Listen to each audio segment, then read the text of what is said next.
And now I want to introduce our first panel of the day, and we're getting into a cracking start with leaders from the Southwest. So, going to join me virtually is Councillor Jim Robbins, who's the leader of Swindon Borough Council, but also the newly appointed chair of the Co-op Council's Innovation Network, which is great news, Jim. I'm really looking forward to hearing a bit about that role as well, and we really look forward to working with you in that important network as well. I also have Councillor Tom Renard, who is leader of the Labour Group in Bristol. Nice to see you again, Tom.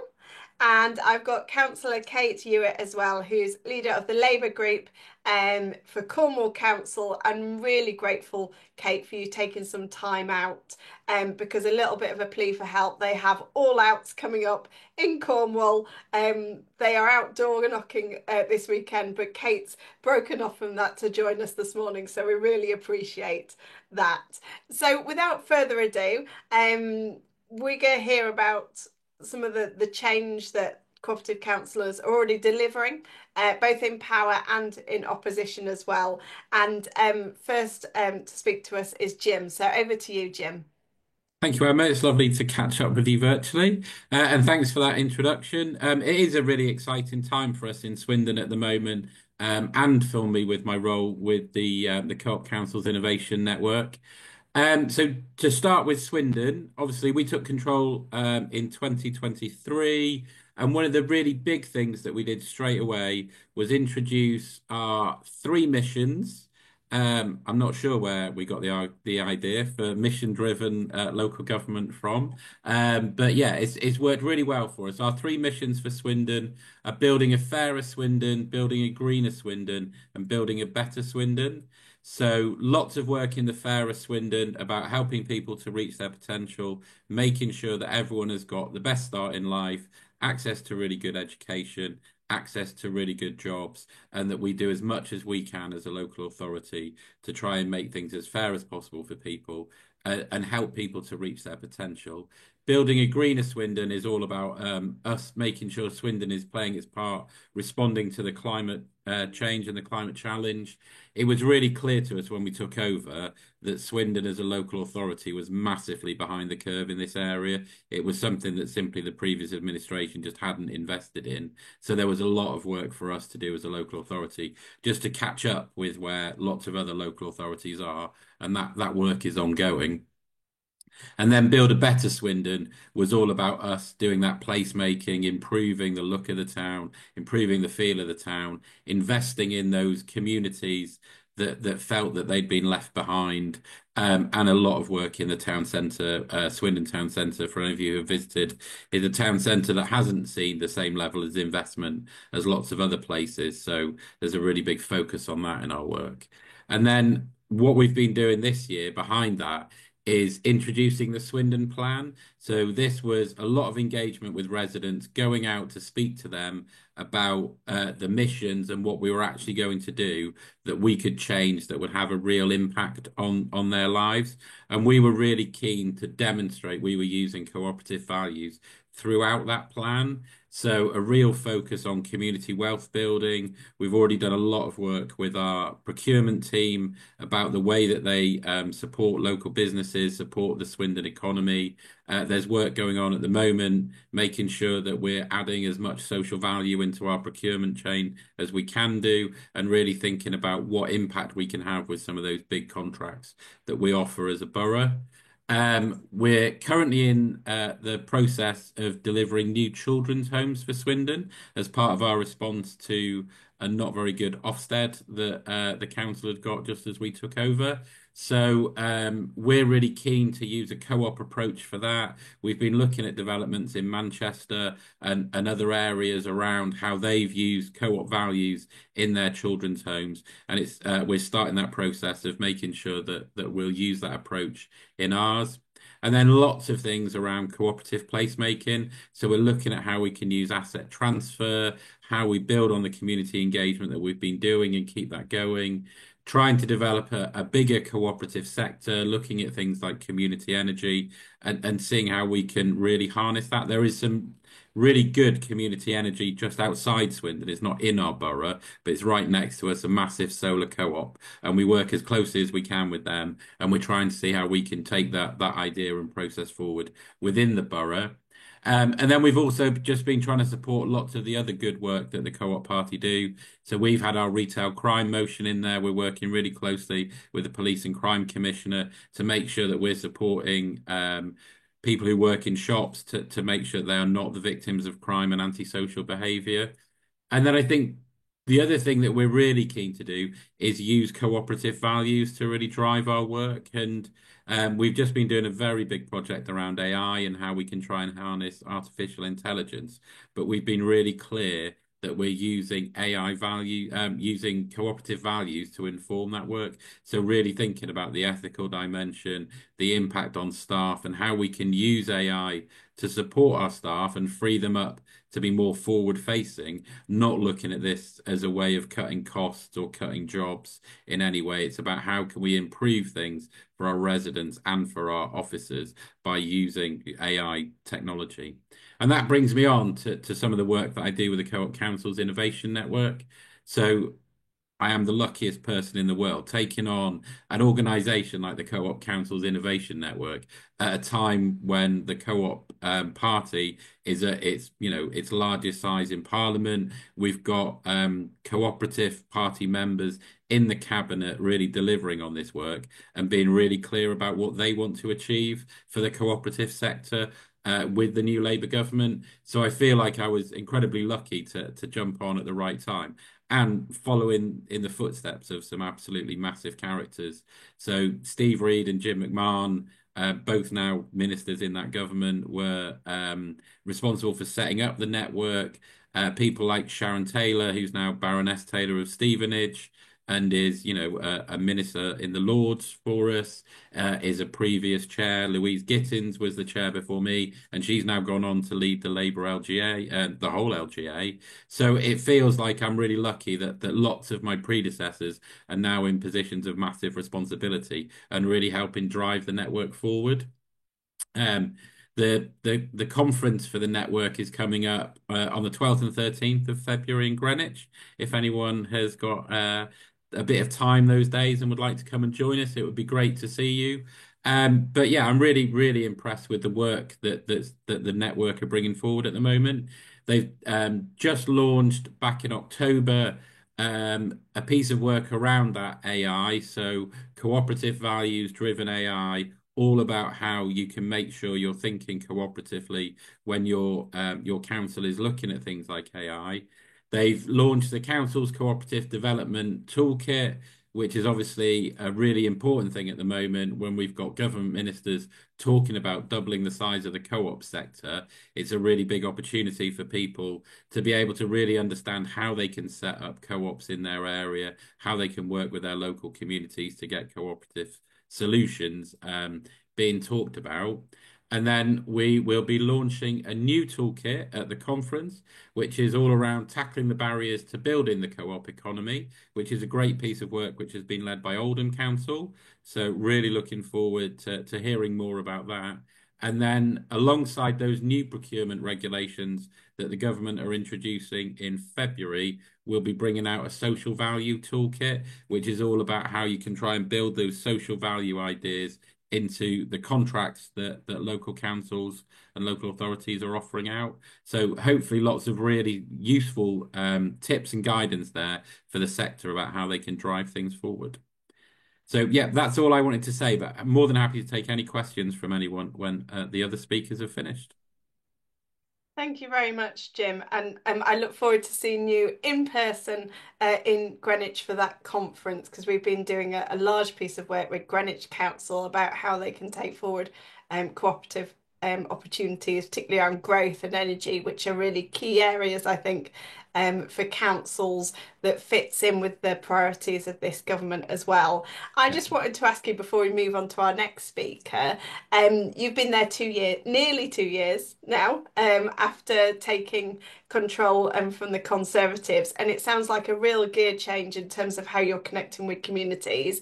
I guess what's been the most important thing to you as leader in terms of taking those core values in, I know it's only been 2 years, but you mentioned a whole range of things. What thing would you highlight that you're particularly proud of? I think it's the engagement. So we had a local government association peer review before we took over, so sort of assessing the previous administration, and they were really scathing about the level of engagement, and people really didn't trust the council, and they thought that consultations, the decisions had already been made. The consultation was just a bit of a performance.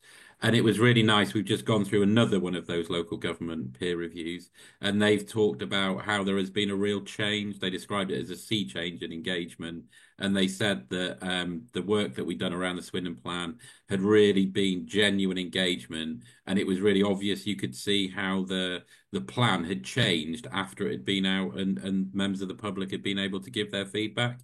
And the really nice thing is we've just done our resident survey, and we've been able to show that trust in the council has improved as a result of that engagement. So that's something that's really, really nice to see, and hopefully is an indicator that we're going along the right lines and we're moving in the right direction, that the people of Swindon can see that we're trying to engage them and really listen to what they've got to say. Thank you very much, Jim. I think that's a really interesting aspect of the community engagement that you're doing, and we might touch on that if we have time. But without further ado, I'm going to invite Tom to speak to us about what's happening in Bristol. Thank you so much, Emma, and hello everyone. It's lovely to be with you this morning. So I'm Councillor Tom Enhard, currently leads the Labour group on the council, and was previously the cabinet member for housing, delivery and homes. I'll touch on people housing briefly later. But I think one of the things that's just worth pointing out is that we're no longer running the councils. We're now in opposition with a Green-led council. And if any of you have been following the news this week, you'll see there's been quite a lot of controversy over bins and recycling collections. But while we were in power for 8 years, between 2016 and 2024, we had a big focus on really trying to support and drive forward cooperative solutions across the city. And I'm going to just touch on a couple of those. And I think one of the ones that I really wanted to start with was projects. Some will be really with called Ambition Lawrence Weston, the community organisation, and they have created their own wind turbine, which has now gone up. And it's been an absolutely amazing project to see come to fruition. And I'll post a link to some of these projects, by the way, after I'm talking. But I just wanted to kind of touch on a bit of the background to that project because, as brilliant as it sounds, it has been 7 years in the making. And I'm hoping with the work of the national government, what we'll be able to see coming forward is being able to get through these processes a lot quicker. Now, the journey for that had a combination of things: determined local community activists, some very technical brains, and political will that was willing to get behind the project and see it through to completion. And there was a lot of also sort of partnership organisation involved. There was initial funding from Power to Change, as well as Bristol and Bath Regional Capital, who had a community fund that they set up and were funding projects through the City Funds model. And also what we also saw was some funding in the very early stage from the Urban Community Energy Fund as well. Now, what has been brilliant about the project and the journey they've gone on is that wind turbine is now generating energy for that community organisation. And Lawrence Weston is quite a deprived part of Bristol. And they've now got money already, although they're still paying the capital funding off on the wind turbine itself, that's going directly to that community organisation so they can focus on projects they want to deliver locally. And, I don't think you'll get many better examples of community wealth building where we're really empowering local communities to be able to make change for themselves and have the means to be able to do that. And hopefully what we'll be able to see is more wind turbine projects coming forward, certainly in the region. Bristol's a little short on land that's within its borders at any rate. And so that's been one of the projects. I think what I also wanted to touch on, and some of you may have come across this, was City Leap. Now, City Leap in of itself is not an energy co-op or anything like that. But it's a partnership deal that's been created with Ameresco and Vattenfall, looking at how we can have a long-term partnership to decarbonise energy across the city and taking a much more long-term view. I think one of the real challenges that we know that we have when we're taking sort of short-termist approaches to things is encouraging businesses to be able to invest in skills and make sure we've got the people that are able to make air source heat pumps and those technologies. It needs that longer term certainty of investments. It's a 20-year deal is what has been set up. Now, that deal has now got going. It took again about 6 years to do. Lots of legal and procurement challenges with that, and I think over £8 million was spent on that process to get to the end point. But now that it's live, it's already doing a number of things. It's helping us to expand heat networks across the city, and also was set up, and part of the deal was a community energy fund, which I will share a link to. It's currently got its third funding round live at the moment, and has been a great success. And some of the things that it can fund include things like low carbon building improvements, demand side response and demand reduction, looking at low carbon transport initiatives as well, electricity generation, something that's really important, very much at the heart of many cooperative models, as well as supporting community sort of heat networks and also communities to reduce their energy consumption as well. Cheapest heat is the heat you never have to pay for, because you're not using it if you've got well insulated properties. So that fund initially £1.5 million, and 750,000 that was put in by the companies that took on the City Leap deal. And we've had 3 funding rounds, and I'll just give you a flavour of just some examples of some of the projects that so far have been funded from that. So Windmill Hill City Farm, they've had some funding to explore feasibility of establishing a community connection to the heat network, looking at how they can get their bills down. We've had the Resilience Network supporting the feasibility phase of a project to assess how a community-based solar PV scheme could work, and really thinking about that long-term goal to install as much solar PV as possible, and their goal, 25,000 roofs across the city. I said I'd touch on community-led housing as well, and there's a couple of really brilliant organisations that we work with here in Bristol. One is called We Can Make, and they take a hyper-local approach to delivering homes and make sure that people are directly involved in the building of them. And it's been homes built in back gardens, is the simplest way for me to put it. And they're really looking at what can they do to really expand their work. I want to look at things like stewardship models for distributed network of street-based heat pumps and solar systems being shared among neighbouring households. So that work is underway. And one of the other ones that I also wanted to pull out is an organisation that are still in the planning phases of their housing project as well, called Tiny House Communities. And they're looking at feasibility studies around energy generation for community-led housing project, and trying to look at how they can get ground source heat to also benefit nearby residents. So it'll be interesting to see what comes through in the third round. And this is all stuff that we set up as Labour, with Labour and Cooperative councillors very much leading the charge on that work. And hats off to some of my colleagues, both Councillor Clyde and Councillor Cracini, who really did steer quite a bit of that work through. What obviously we're now seeing is that with the Greens in charge and moved to a committee system as well, so our model of governance has changed. Is with it being early days, we're just making sure that these things do stay on track and that we don't lose the brilliant progress that we've made, because we need to be expanding community energy solutions and really driving that forward. And there's so much more that we could be doing. I will just give a sort of a note of hats off to colleagues nearby in terms of Bath and West Community Energy, who's doing some really interesting work. And also, I'm a very proud member of the Bristol Energy Cooperative right here in the city, who have had a huge focus on installing solar arrays and to help generate energy. And I think a couple of the more notable ones among many is they have got a 348 solar panel array on the Bristol Beacon, which we're still waiting for the data on what that bill saving will look like. That was installed in 2023. And there's also a huge installation on the Bottleyard Studios, 2,380 solar panels. Hopefully that there's some uncertainty around what's happening with the Bottleyard Studios in terms of it's council owned at the moment, but maybe being sold off by the Green administration. So we're very much keeping our focus on them and holding to account to make sure that none of the community energy projects that we're working on are in any way jeopardised by the work we're doing.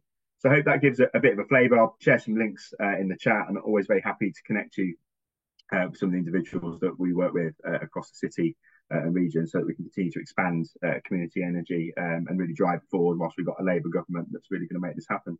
Thank you.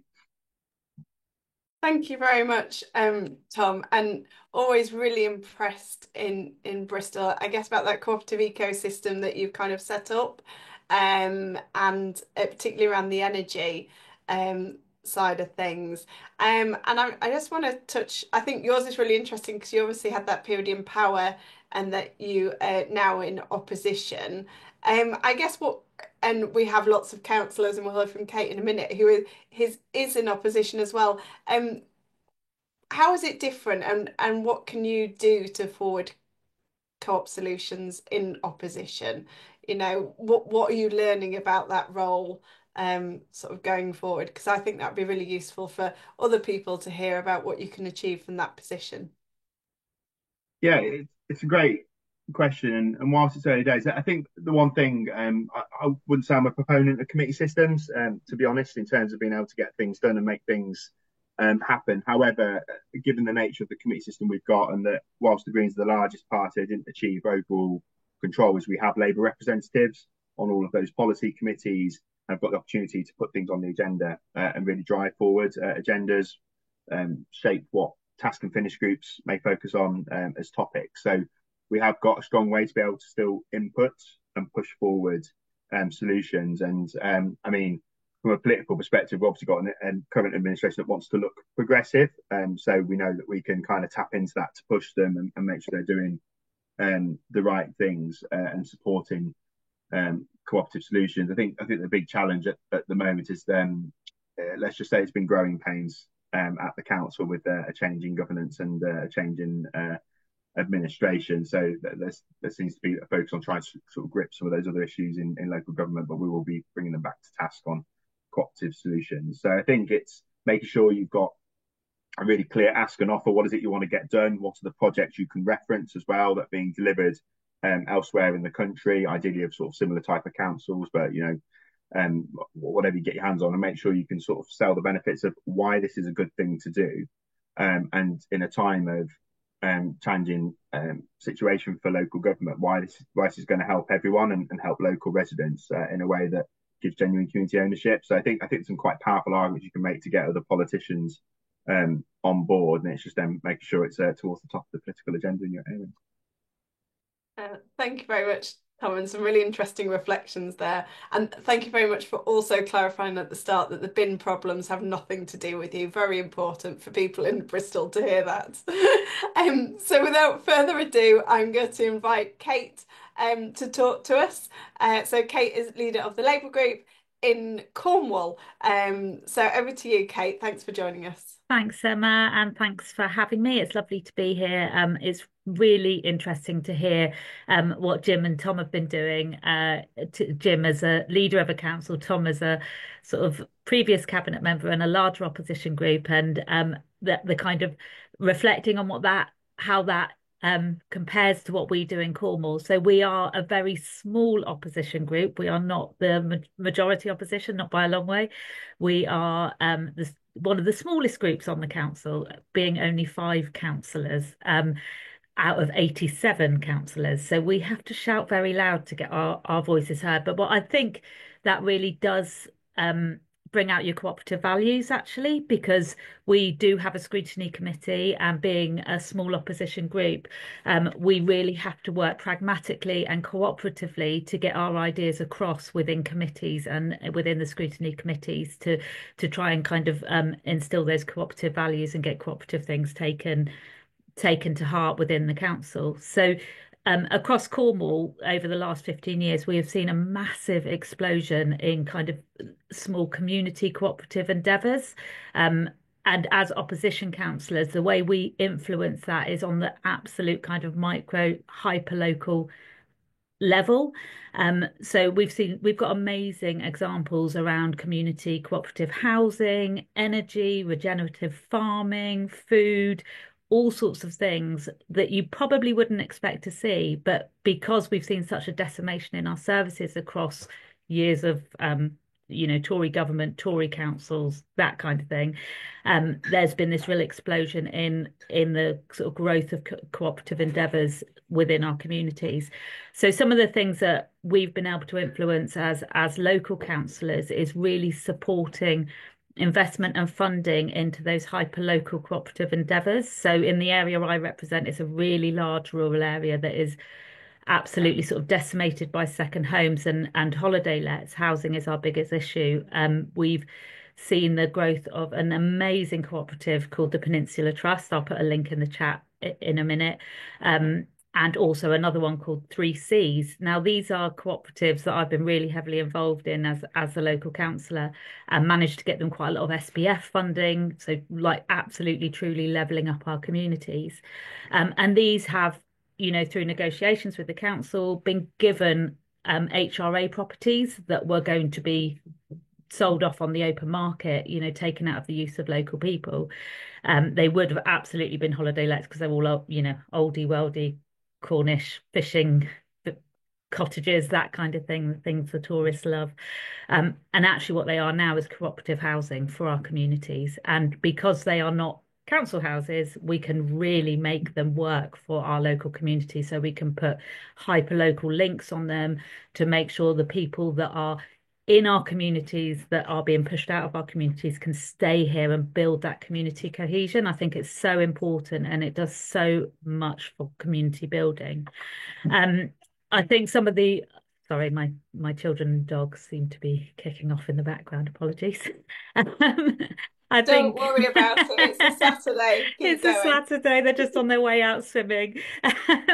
One of the other things that we've done a lot of locally is around food co-ops as well. So food community kitchens has been a really big thing where we've managed to get levelling up funding, and we have something called the Cornwall Community Foundation, which funds these sort of hyperlocal organisations. But it's allowed us to kind of get literal bags of food into the hands of people that really need them in our communities.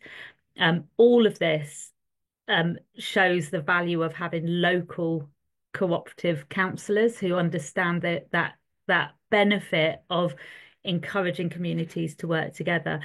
And I can't let this opportunity go by without talking about the devolution stuff that's happening to local government. Obviously, it's a big deal in Devon and Cornwall at the moment. I 100% believe that devolution is a cooperative endeavour. I think it's something which will benefit us by working with local authorities close by, with our friends and our neighbours. It looks like we're going to have a really rocky road to that in Cornwall, but as a Labour and Co-op councillor, that's something that I will be speaking up for at every opportunity, and because I think it will make us deliver for the people of Cornwall that desperately need it. One of the other things we're doing, obviously, as Emma said, we've got all-out elections this year. We've got a bigger number than ever of Labour and Co-op candidates standing in Cornwall, which is very exciting. And one of the things we've really pushed on in Cornwall is trying to ensure that all those target seats that we've got about 25 target seats across Cornwall, which will be a massive improvement from our 5 councillors at the moment. Let's be fair. But nearly all of those target seats will have Labour and Co-op councillors in it. So we will see a big improvement from where we were to where hopefully we will be. So and again, that will take us back to that scrutiny base where we will have more seats on scrutiny, and we will have more cooperative voices within scrutiny, pushing for those things that will actually make a difference to the people that we are elected to represent and that we are elected to deliver for. There's so much more I can say. I'm really conscious of time, Emma, and know that you've got a schedule for the day, but really happy to connect with anyone, as Tom said, and really happy to talk to anyone about how we can make a difference, especially in small opposition groups on councils, because being small doesn't matter. You can make a huge difference. Wow, thank you very much, Kate. And absolutely, just hearing what you're saying about co-op housing, I will certainly want to have a conversation with you about it. That sounds really interesting. And you're right, we have a packed agenda today. So we're going to give you the last question. You're looking forward to the elections this year. I imagine you're putting together your manifesto. Can you give us a sneak peek, really, of what cooperative ideas you want to see there. Yeah. What you're going to be promoting from the co-op world to the Yeah, rest. absolutely. One of the big things that we're going to be promoting in our manifesto is about transport and cooperative transport across Cornwall. So we've seen an absolute decimation of our rural bus services. There's a whole world of stuff we can do with cooperative bus services, particularly. Obviously, we only have one train line through Cornwall and a few little branch lines, but actually making those bus services cooperative so they work for the communities that need them when they need those services as well, taking them to the places that people need. That's the way that we get public transport re-established across Cornwall and serving our rural communities, I think. So I don't want to give too much away, Emma, because we haven't No, launched no, it yet. absolutely. Absolutely. There's still a long way to go till the Yeah. 1st of May, but that's brilliant and a really good example of, I guess, how co-op solutions can help those issues that communities are really facing. So thank you very much. So thank you, Kate. Thank you, Tom. Thank you, Jim. Thank you very much for joining us on a Saturday morning. A really exciting start. So much is happening in communities in the Southwest, and that was just a flavour of it. But it's now time for me to hand over to my colleague James, who's our organiser in the Southwest, to lead our next session. Thank you, James. Thank you, Emma, and thank you to the previous speakers. I really enjoyed that. That was great.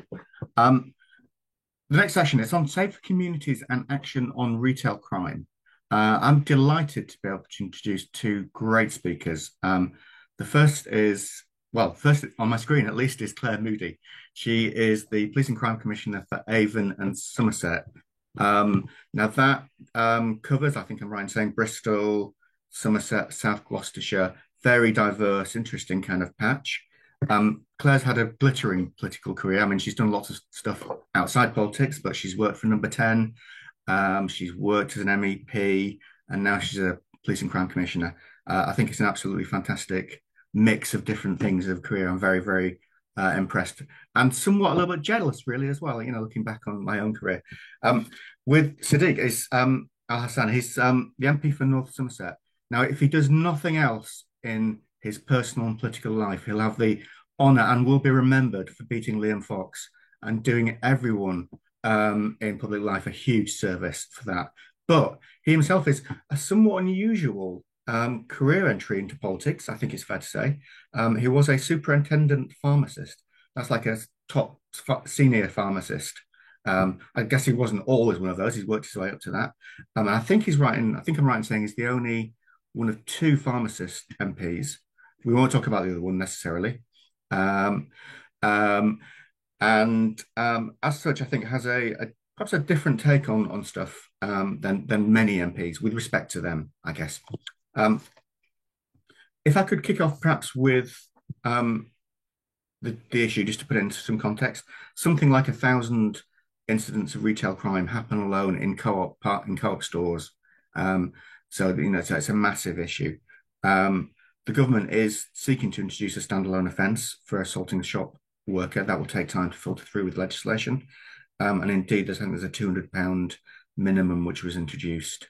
So in effect, lots of retail crime never got investigated properly.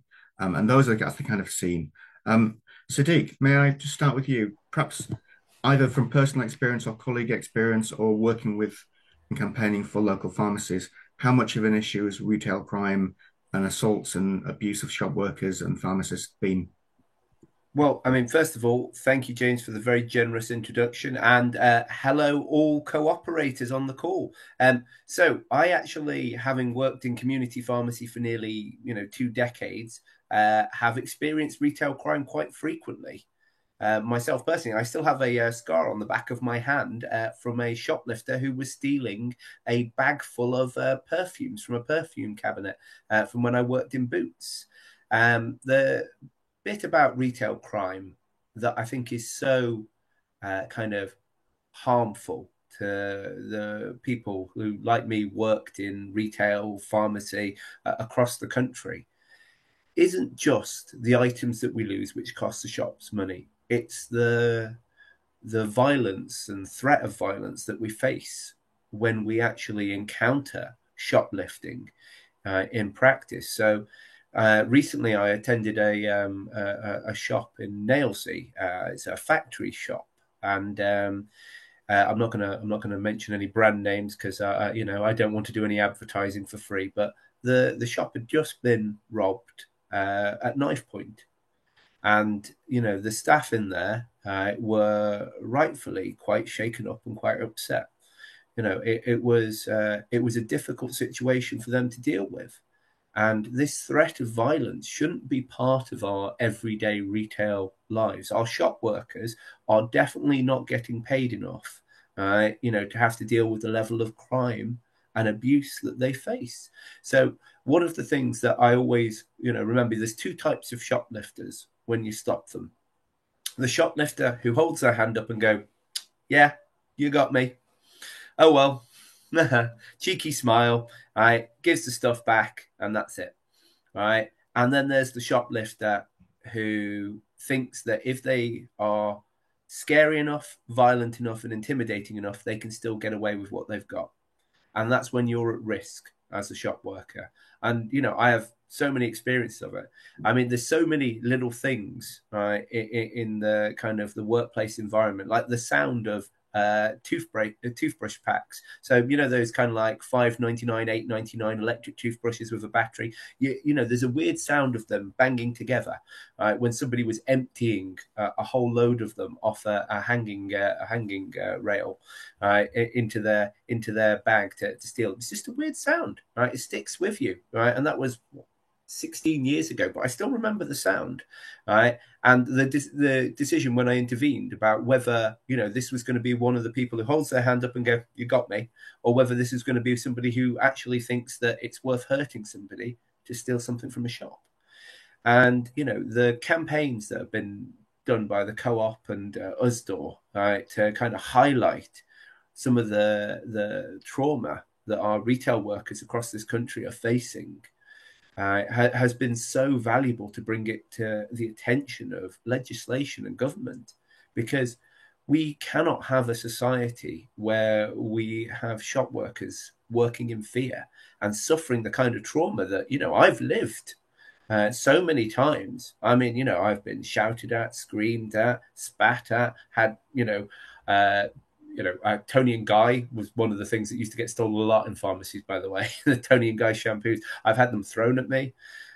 You know, it's a hard thing to do, and it's a hard thing to have to teach people how to handle. Because I've trained entire teams, probably hundreds of them to this point, and it's really hard to tell people, actually, look, right, the stuff that they're stealing is not more important than you.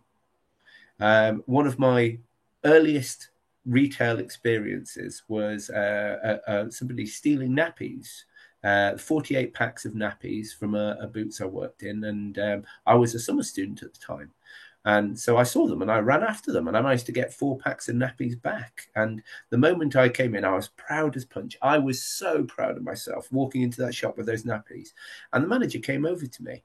And the manager was about 4'0", right? You know, she was, you know, quite short, but her presence and stature. She turned to me, and the look she gave me, right? And then she absolutely told me off, right? Because I'd run out of the shop round a corner, right, following this person, right? And I didn't know if they had a knife. I didn't know what they were going to do, and I was, completely putting myself at risk for a load of nappies. And that's what sometimes shop workers do, right? And it isn't the right thing, but it puts them at great danger. And we need to actually act to make sure that this is a problem that is in the past. But also, if anyone ever wants to see my scar, just let me know. Thank you. That was really touching and slightly horrifying, actually. It is. Yeah, that's why we need to act, James. That is why what we're doing is so important as a party, because we need to protect the people who are in shops, but also make sure that they understand this kind of action can be solved right together. So there's one really fun last thing I'm going to say before I hand over. Is one really good thing is actually the Importers Head.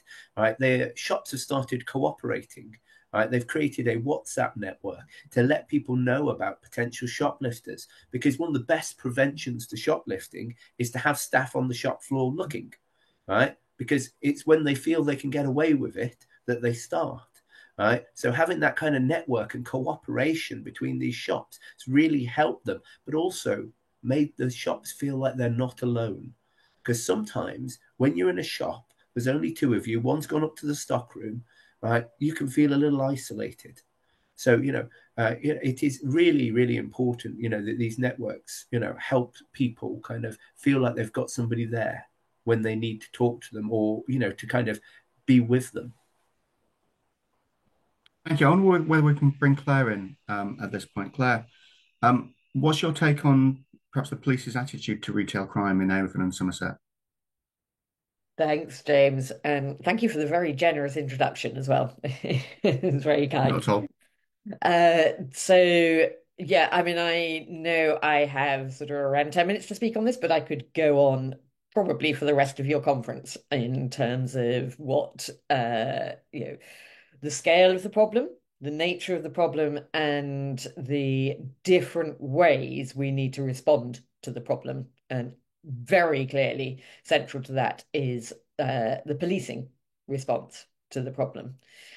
So I coming to your point around what is the policing response, there's a lot of it in different ways around that. So perhaps what I will highlight is, first of all, that kind of strategic level, which is my role in terms of setting strategy for Avon and Somerset Police. And to do that, to set the overarching strategy, I have agreed a police and crime plan, which has 5 priorities in it.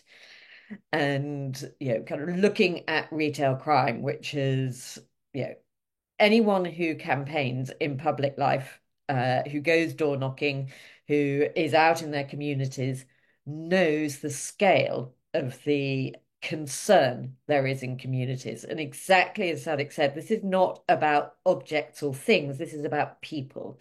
It's about the safety of shop workers. It's about how people view their high streets and the safety of their high street, because people witness shoplifting or they talk about it, and there's a consequence into high streets about this. And there's a trust and confidence piece around policing as well that is related to retail crime. So that's why it sort of, looking at the 5 priorities in my plan, all 5 of them have a retail crime link. So when you look at the top priority around neighbourhood policing, I can give you loads of actual evidence, hardcore evidence, why retail neighbourhood policing makes a difference to retail crime, and why the Labour government's commitment, which we will be enacting in Avon and Somerset, is around having a named contact in your neighbourhood team, having that actual physical connection to your neighbourhood team. Because, and here comes my anecdote, sort of out campaigning, and I went out on some high streets in South Gloucestershire, another part of my area in Avon and Somerset, and where the shop owners, shop retail workers could name their PCSOs and their local police officers, they really didn't have much problem with shoplifting. Where there was no connection between the people working in the shops and their neighbourhood policing team, they had real problems with shoplifting.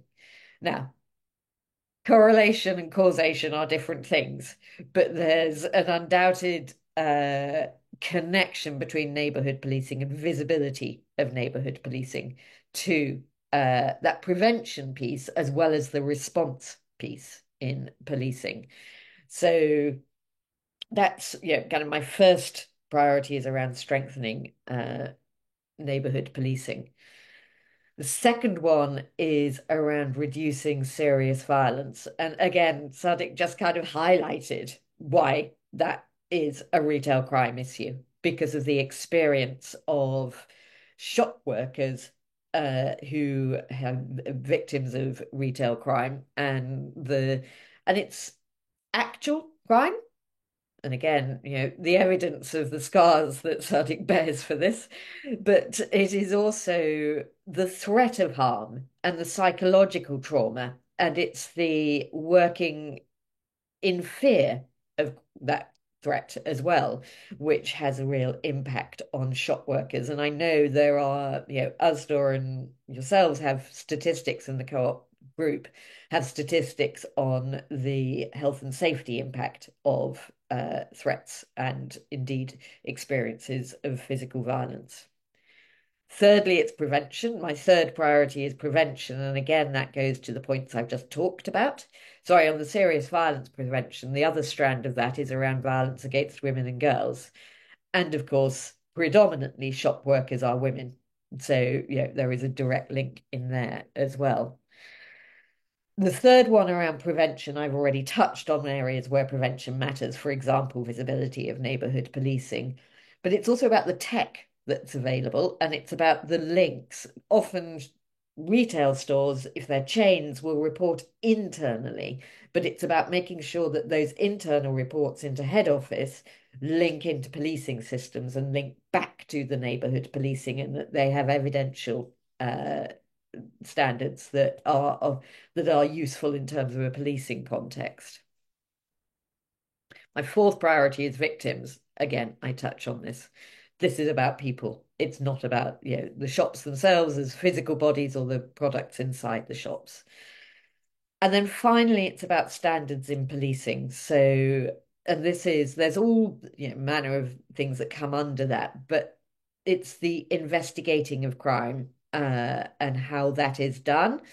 It's the commitment to that. And there are various technological things that are going on inside Avon and Somerset, which are just beginning to be rolled out. But one of those is around video response.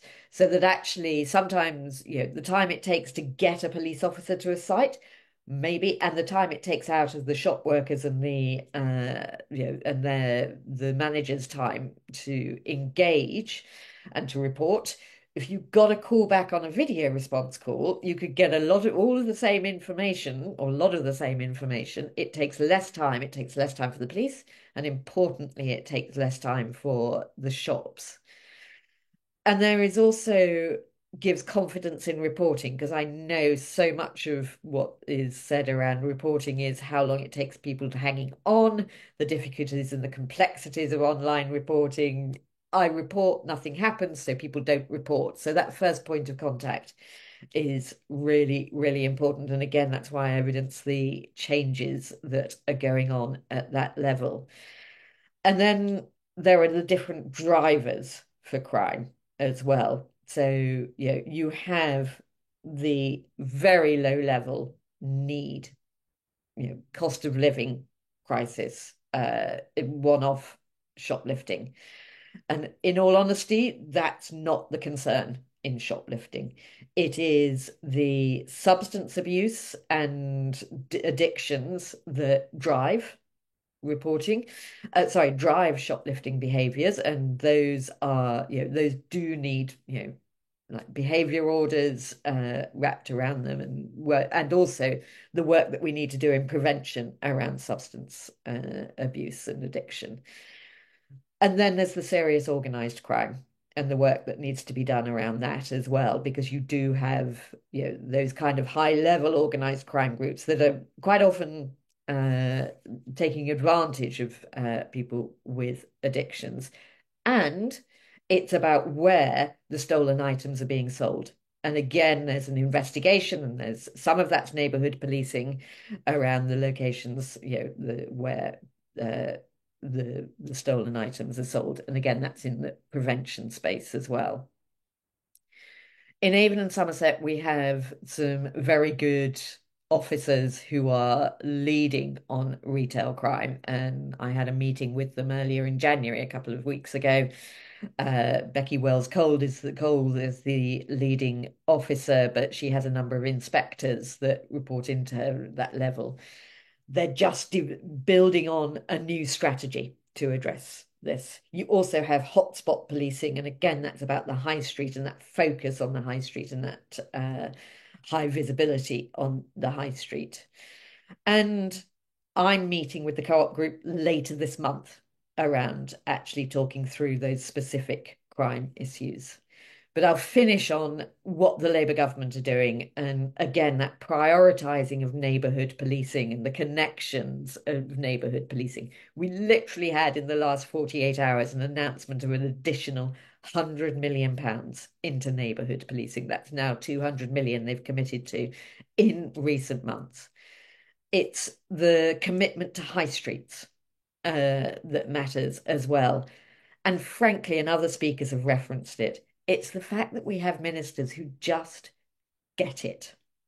They just are listening, they're understanding, but they come from a place where they know the vital importance of issues like retail crime to the communities that we as politicians are here to serve.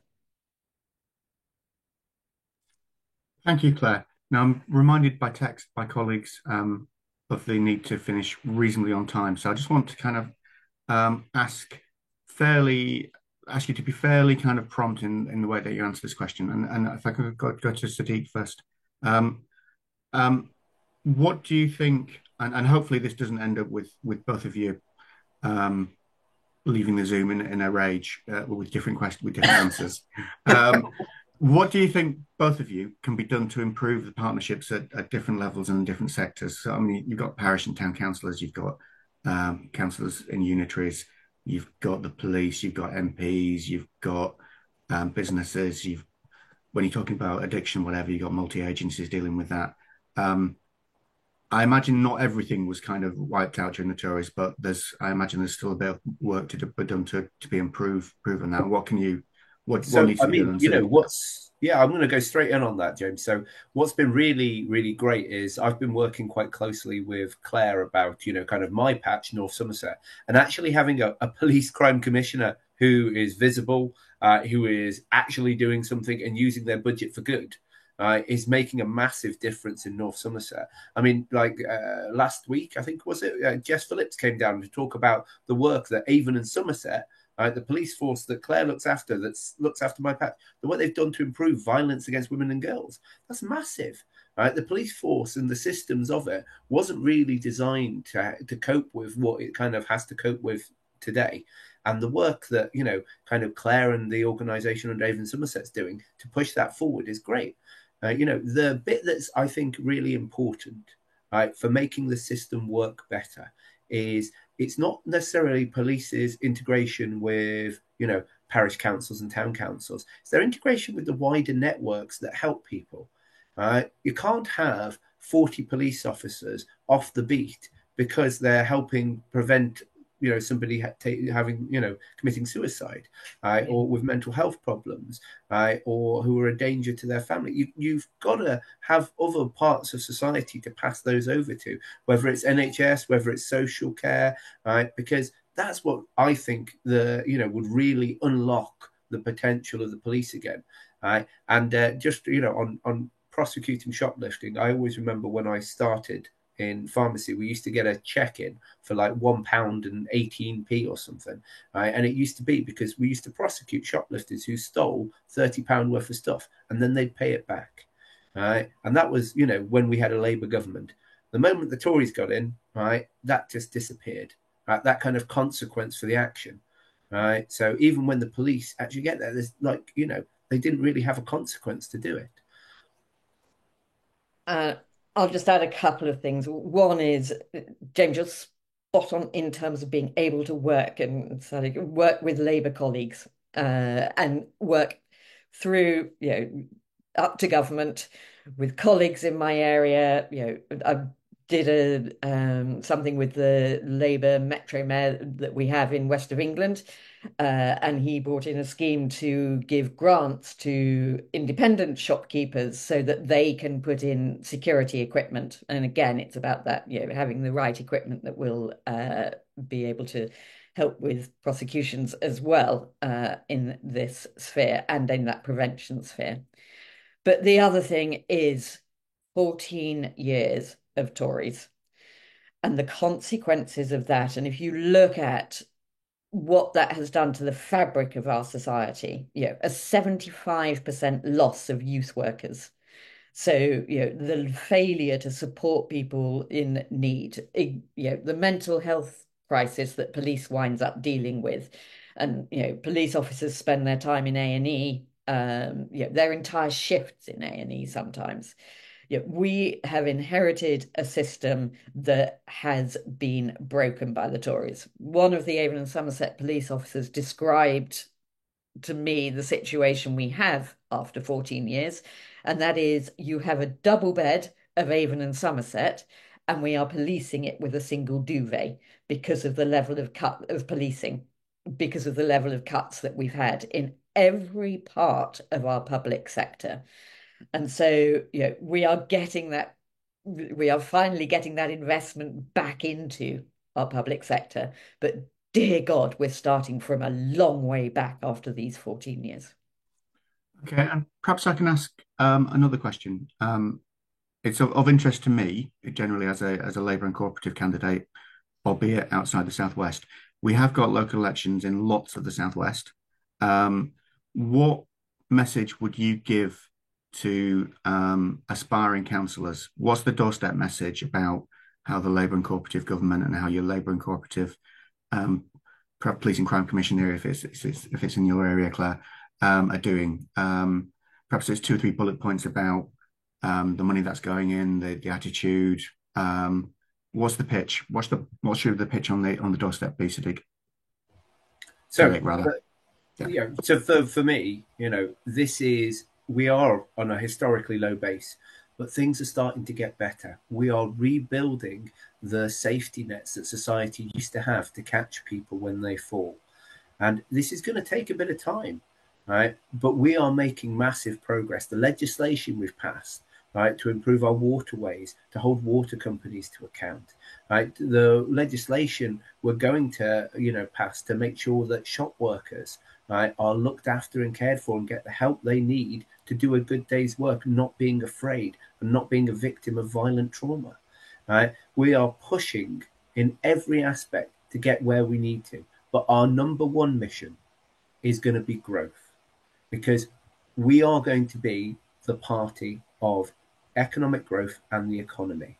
The Tories had a long history of owning economics. They used to own policing as well. God help them, 14 years. They definitely undid that one. Right? But we are going to show that we are fiscally responsible. We can manage the economy well. We can tackle our climate crisis. And once we get the growth we need, we can go further and faster than we even are now. And before you answer, Claire, one other thing as well. You talked about your police and crime plan for the next 5 years. Where could people here go and see that? Okay, is it downloadable? Is it on the internet? It's on my website. So Avon and Somerset PCC. Probably if you Google me, you'll get there. And social media and that side of things. So please do go and have a look. And yes, so in terms of doorstep conversations, I would say, firstly, one of the reasons we are having this conversation about retail crime, and it's a public conversation about retail crime, is because of cooperative campaigning. The Cooperative Party, the Cooperative Group, and Adstore have been crucial in raising this issue and making it a topic of public conversation, and that makes a difference.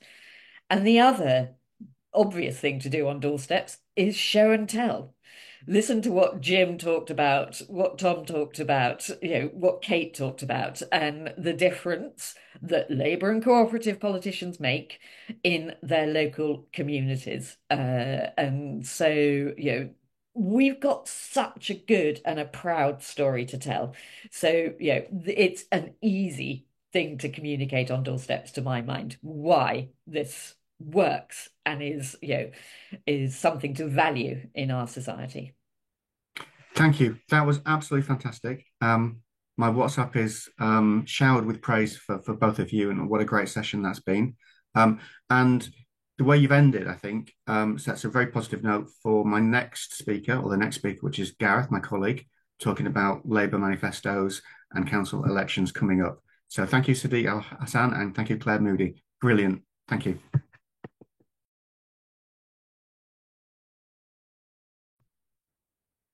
Hello, is it over to myself? Um, Hi, it's Gareth Dowling from the Cooperative Party here. I'm an organiser at the party and look after a lot of our local government work. So I'm broadcasting to you live from not so sunny Dublin as I've just flown in for today's match. So I'll make sure we finish today, so Lucy can get off and see England lose to Ireland. But thanks very much. I'm going to keep this very quick as I know I've been sandwiched between two MP speakers, so I'm on a tight slot. But that's okay because the speakers already today have done a lot of my work for me. Hearing from Jim and Tom and Kate around the cooperative principles, manifestos, ideas that they're already doing either in administration or opposition or on the campaign trail has already showcased a lot of what I was going to go through. So obviously we've got elections right across the country. I think we've about 2,500 seats up, around 30 councils, mostly counties. And in the southwest, we've got Devon, Cornwall, Gloucestershire, and Wiltshire, all of which we have cooperative candidates standing already.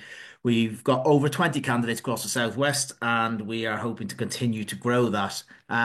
So in terms of our manifesto support, we do our manifesto each year, and previously you might have heard of 12 ideas for your local manifesto. We've now evolved that into build your own cooperative manifesto. And the link for that can be found on our website, but it's simply party.coop/local/manifesto. And if I can just do a quick screen share, I'll be able to bring it up and we'll rattle through it very quickly. So it's text-based, but it's interactive as well. So if you do want to use it, you can click on there and go through it. So we've broken it down into 8 key headline areas, matching our general principles and values and campaigns for the Cooperative Party. And we've put different campaign ideas, different programs, different projects under each area. What we've also done is we tried to break it down into sort of starter, intermediate, and advanced. So to reflect that not all areas will be under Labour and cooperative control. So what can you do in a no overall control situation? What can you do from opposition? And as we heard from Kate, there might be smaller groups, but we can still pack a punch through scrutiny committees and so on. So obviously one of our key areas is around promoting cooperative development. So some of the ideas there around ensuring we have a cooperative development as part of local growth plans, economic development strategies, whatever the terminology is in your local council. And what we've also done as well is where we have good examples from around the country, we've popped them into this manifesto page with links so you can go straight and see what that example might look like. So in this case, using UK shared prosperity funding, if that keeps coming or what the successor might be after that, to support cooperative development. And we've got an example there from West Yorkshire and from Plymouth and so on. And then, if you're more advanced, if you're in Labour control, Labour majority, then you can move on to creating ownership hubs, cooperative development agencies in Preston and networks and so on. So that's obviously building co-op growth. Growing local ownership. So you'll recall this was one of our 4 key areas in the campaign for the general election, and we're seeing this develop in terms of the English devolution paper, in terms of community right to buy, in terms of listing assets of community value and really bringing back local ownership. So obviously taking control of local community centres, derelict pubs, even shops on our high street and so on. So there's a huge amount of work that has been going on, and we just want to make sure that increases, and with the support of the Labour government, that of course will be coming through as well. So in each of these areas as well, actually, when sitting councillors are in post either now or post May, we then have template motions that groups can then bring to their councils to progress it. And particularly on assets of community value and community right to buy, we have a good motion ready to go, which has been adopted in 3 or 4 councils already in the last month or so, around ensuring that councils are listing those assets of community value. because that is a requirement of councils to do so. But we know that a lot of areas aren't doing it, and particularly with recent restructures and mergers, whether it's fallen through the gaps of the district or the county and so on, and when they've become a unitary. So there's plenty of work to do, and as I say, as you go on intermediate and advanced, there's other work that can be done to support the ideas around community right to buy, assets of community value, community asset transfer, that sort of thing. And there will be funding that will follow with it, and there may be funding that the council can provide, whether that's seed funding or match funding and so on. I realise we're probably about halfway through my presentation. We've only a quarter of the way through the ideas, so I will have to motor through. So promoting cooperative and mutual financial services. So this is very much around community banks and credit unions, but we have some good examples there where you can do payroll deductions within council staff. You can provide council buildings or offices free of charge for pop-up credit unions, and you can support the setup of new credit unions or existing ones. And again, we have the links to all the different examples there: West Lancashire, Cardiff, Sunderland. So there is lots of work going on, and the concept of Preston's Community Bank, which they're still working on at the moment. Transition to community energy, again, one of the four top areas, and we've heard a lot about that already. So I won't go over all of that again, but we're working with Community Energy England, working with local community groups, and as part of the incoming local power plan, we're looking to make sure that community renewable energy is a thing right across the country. Councils will be at the core of that. In terms of supporting communities to do it, and in some cases the councils themselves getting on with it. And whether that's, we've got good examples obviously from Plymouth in terms of the Community Energy Fund, and we've got some good announcements coming up in the pipeline. I won't release them just yet, but in the next week or two we've got some more councils coming on board with that side of things as well. So remaking the housing sector. So we heard earlier today about the challenges of housing, and we know that is a problem nationally. So there's a range of ideas there to tackle the problems, depending what the problems are. So whether it is around private tenants, we can have private renters forums locally, and supporting the development of community land trusts to deliver cooperative housing. So there's, again, loads of examples from across the country. We have them all listed there. Most of them will have a direct link, so you can go straight into it. And the key thing, and I always say this when we're doing our candidate development training and on candidate coffee mornings, what's great about the Cooperative Party, and most of us will be, we'll all be Labour and cooperative councillors, but the great thing about cooperative is having the kind of the networks and the WhatsApp groups where you can just kind of flip a message in and say, is anyone doing this? And you can get that example from another area of the country. So there's a lot of peer support among cooperative councillors. Towards ethical tax and procurement, and these are some of our more long-standing commitments that we ask our councils to bring through, including signing up to becoming a fair tax council, and of course that's generally done by a motion to full council, so that can be done from opposition or from administration. I think there's over 60 councils now across the country signed up to fair tax, and I think cooperatives have Cooperative Party have had a hand to play in about 40 of those. So we're quite proud of the partnership we built there. Again, modern slavery charter, we had over 100 councils sign up to that to ensure that we're making sure that there is no modern slavery in procurement routes for local councils, and that's the same with obviously the fair tax. Food justice, this is something that has been a key campaign for the Cooperative Party for many years and will continue to be until food poverty is eradicated. So it'll be some time, I'm sure, but we will keep going. But how we can help local communities through food banks, through community shops, pantries, and of course the underlying issues around what the causes of food poverty, which is, of course, poverty. So trying to make sure that we're supporting residents through our local councils, and of course food co-ops. This is one again, like I say, nearly everything in here has been mentioned already today, including the the desire for local councils to improve their local bus networks. We heard a lot about this at our recent campaign launch when the leader of the Labour group on Lancashire County Council was talking about trying to support bus networks in rural areas, and the same in Cornwall as well. So community bus services, dial rides, and whether councils can support through that. Building cooperative social care. So this is something we are working on at the moment, and there is some examples. We're looking to build this up over the coming years as well, and with government support for that as well. Safer and stronger high streets. I won't need to say too much more because we've just heard from the experts talking about that. But obviously, it's one of the proud things one of the things we're proud of as a party is we've really managed to get that on the agenda, working with our partners in Ulster, in Labour, and obviously some of that's coming through in legislation. So all these things are popped on there.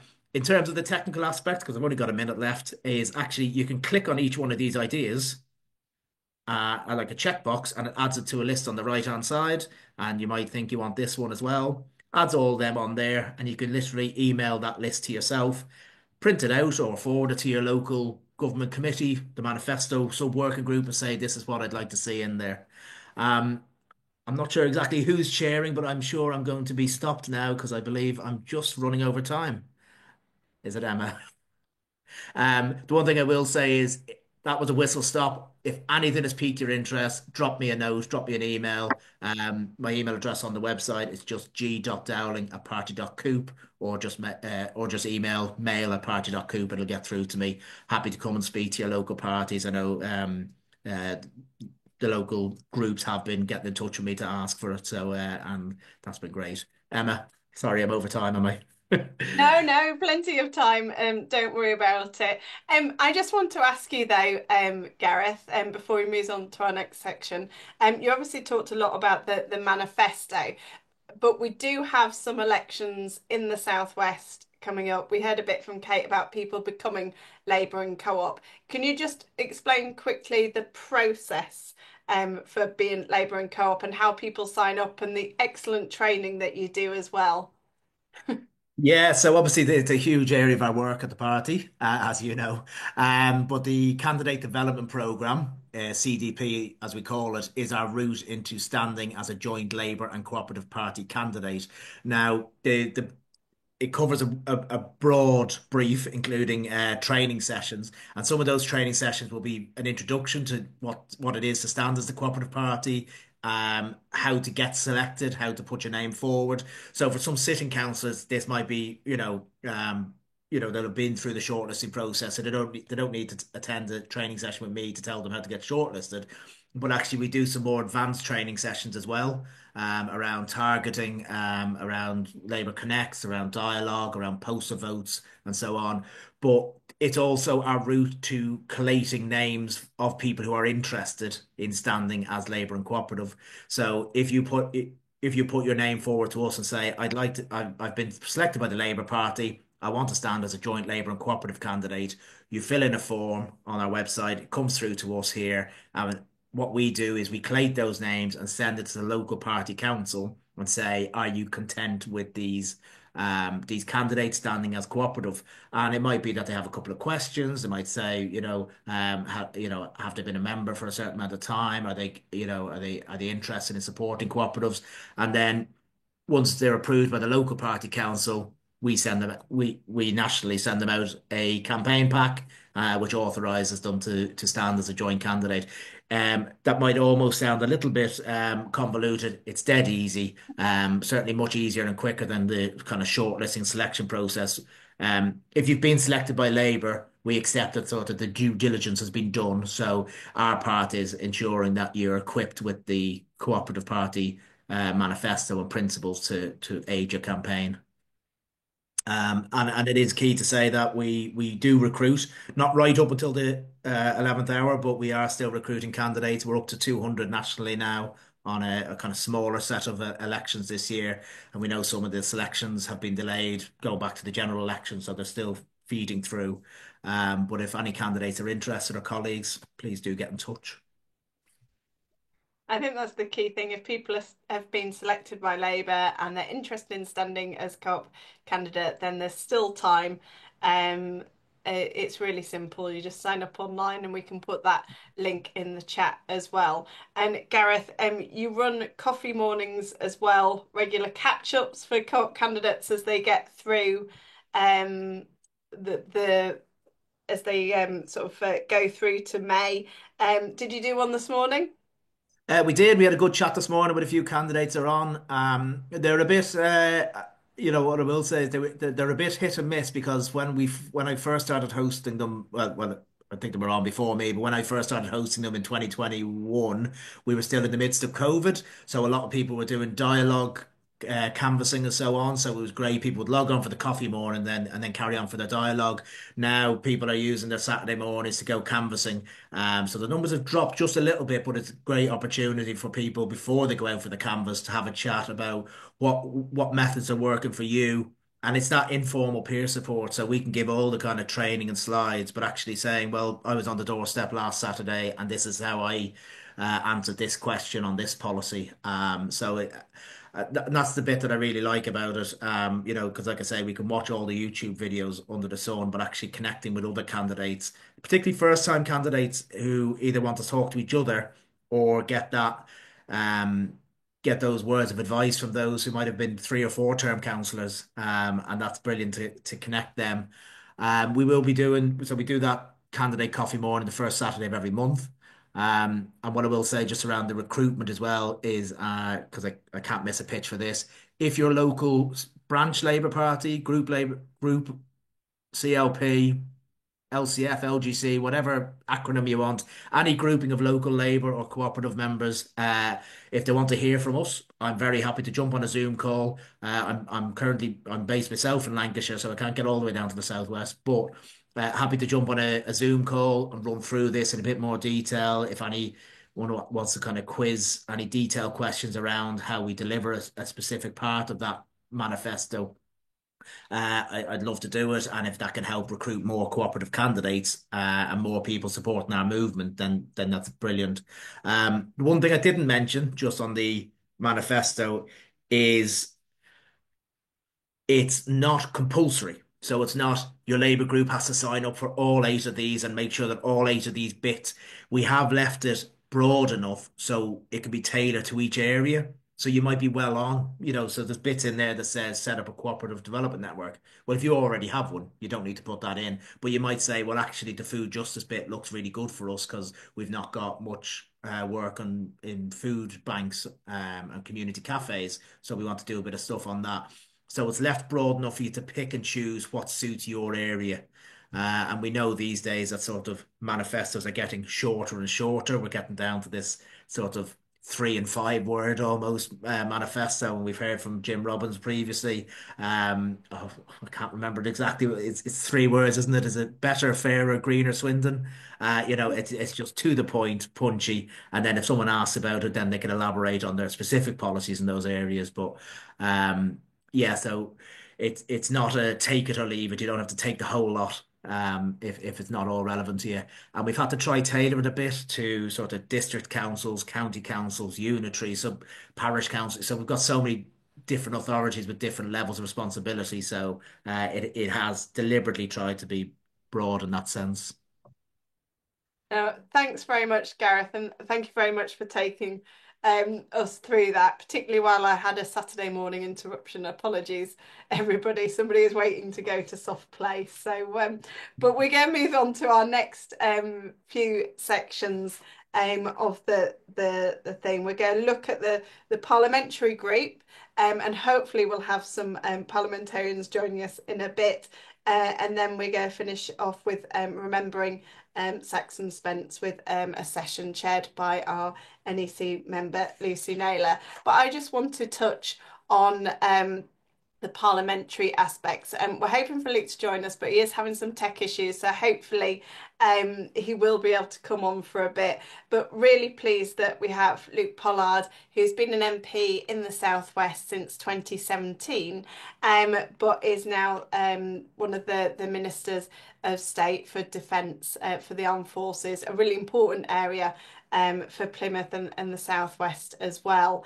And we have our largest parliamentary group in Westminster. We have 43 Labour and Co-op MPs, including returners like Luke, but also newbies like Jane, who will hopefully be joining us as well. And they've got off to a really busy start. So when we set out our platform for the general election, we set out 4 priorities for our movement. The first one, to double the size of the cooperative sector. The second one was around our community energy. The third was around retail crime, and I won't touch any more of that. You've heard from our excellent police and crime commissioners, but we have that commitment from the government to make it a standalone offence, which is really important, along with some of the investment that we're seeing in community policing as well. And then also specifically we had around the community right to buy, and I'm going to touch on that a bit more. But first on our commitment to double the size. This is really important to our movement. It's what we're about. We want to see the number of cooperatives in the UK increase, and that includes in places like the Southwest as well. And I feel like there's a whole ecosystem out there to help and support with that. We've had some amazing examples from community energy co-ops, from housing co-ops, prospects of transport co-ops. You know, we know there are lots of sectors where we could see growth of cooperatives.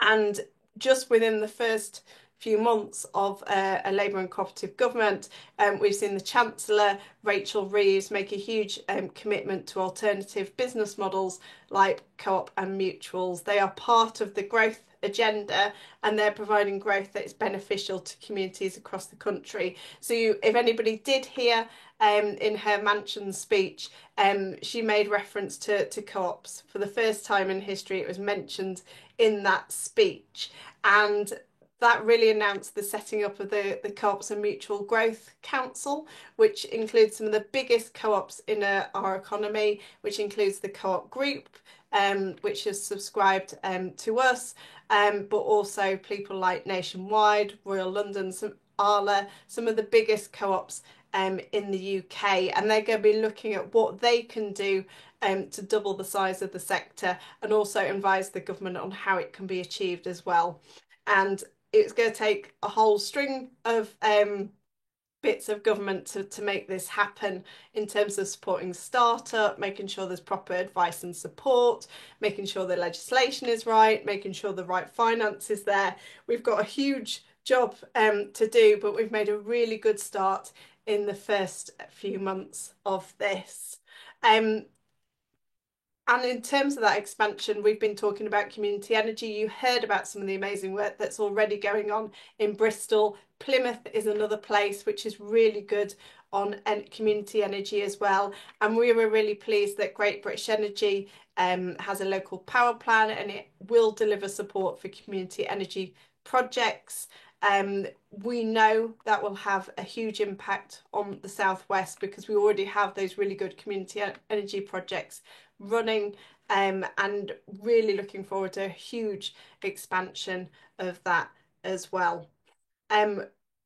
We also have been focusing on the role of communities. The government's already committed to the community right to buy, and indeed some councils already around the country have signalled that they're community right to buy ready. They're ready to embrace this revolution in terms of giving communities more say over the assets, and this will strengthen their rights in terms of giving them the right to buy assets rather than them being lost. So your last pub, your last shop, your last post office in a village, there'll be greater opportunities for communities to come together and to save them and really devolve power to that. So that just gives you a flavour of some of the work that's been going on in Parliament.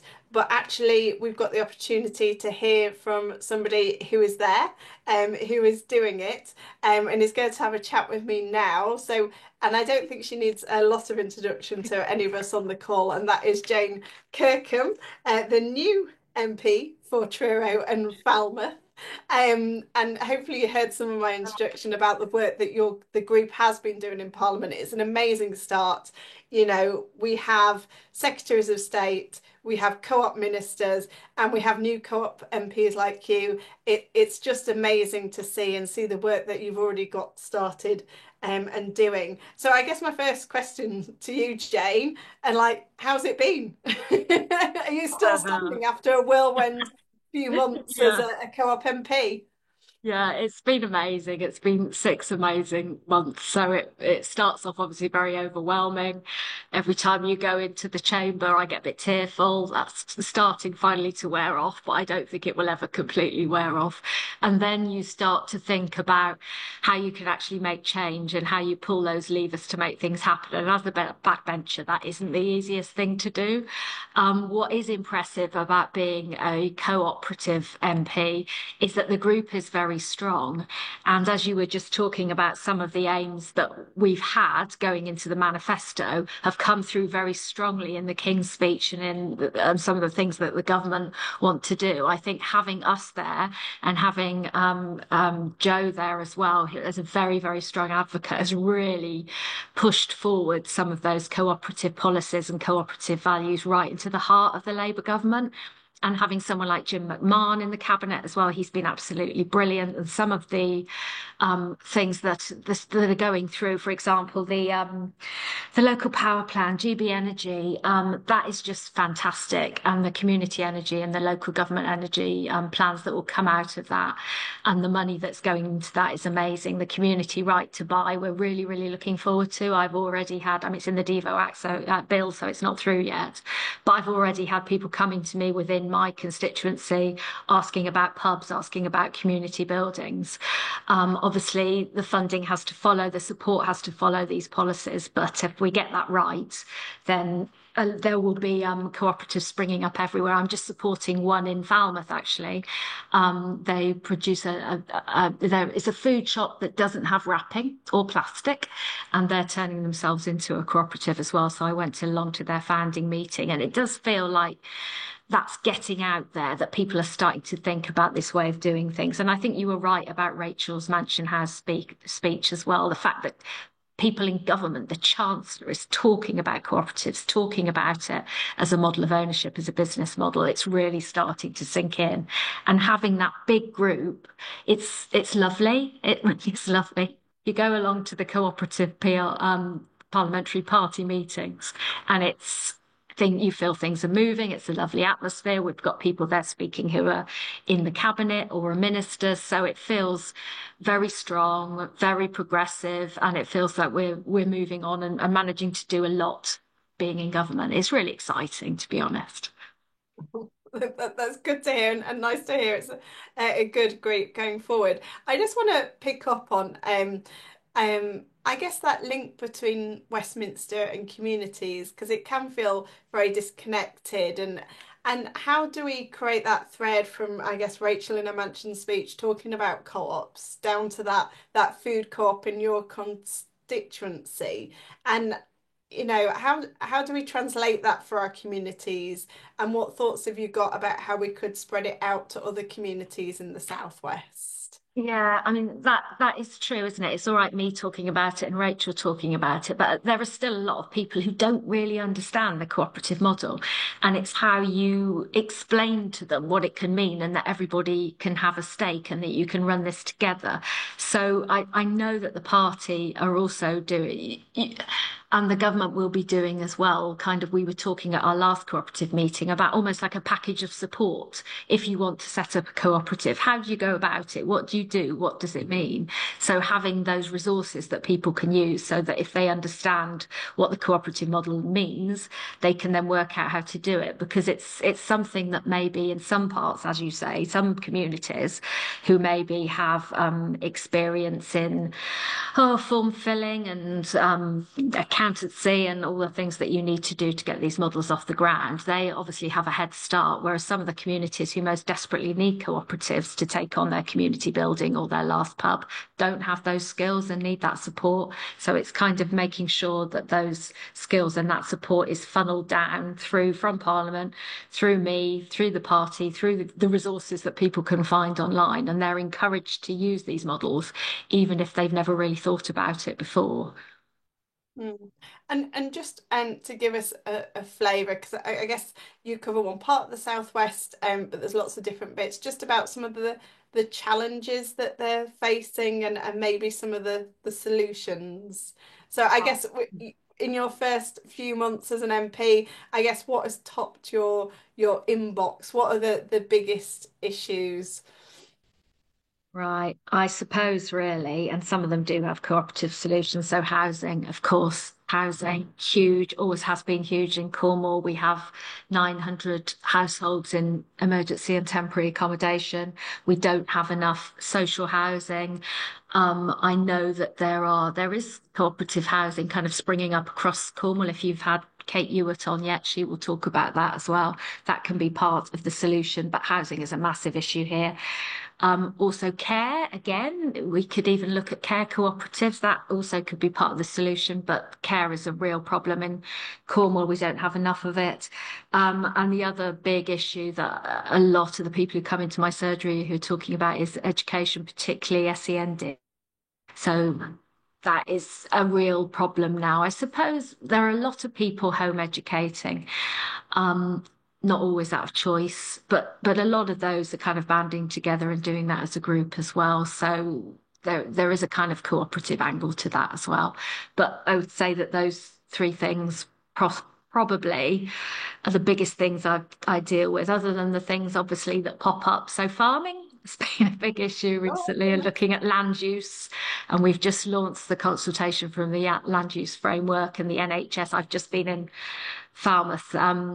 Falmouth Town Council doing a big consultation, 10-year plan consultation for the NHS. So again, you're coming back to care of the care service and the way care is provided. So yeah, so those, the public service elements really are the biggest, are having a massive impact on people.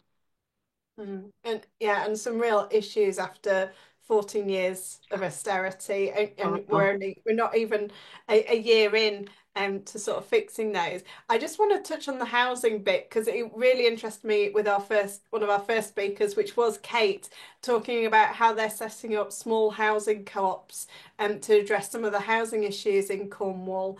And in particular, seeing you're here, we can expand on this a little bit, touching on the fact that they were trying to make the housing hyper-local and some of the threat around tourism. Is that the kind of housing issues that you're seeing in your area? Oh, most definitely, because second homes, holiday lets, Airbnbs have just exploded since COVID.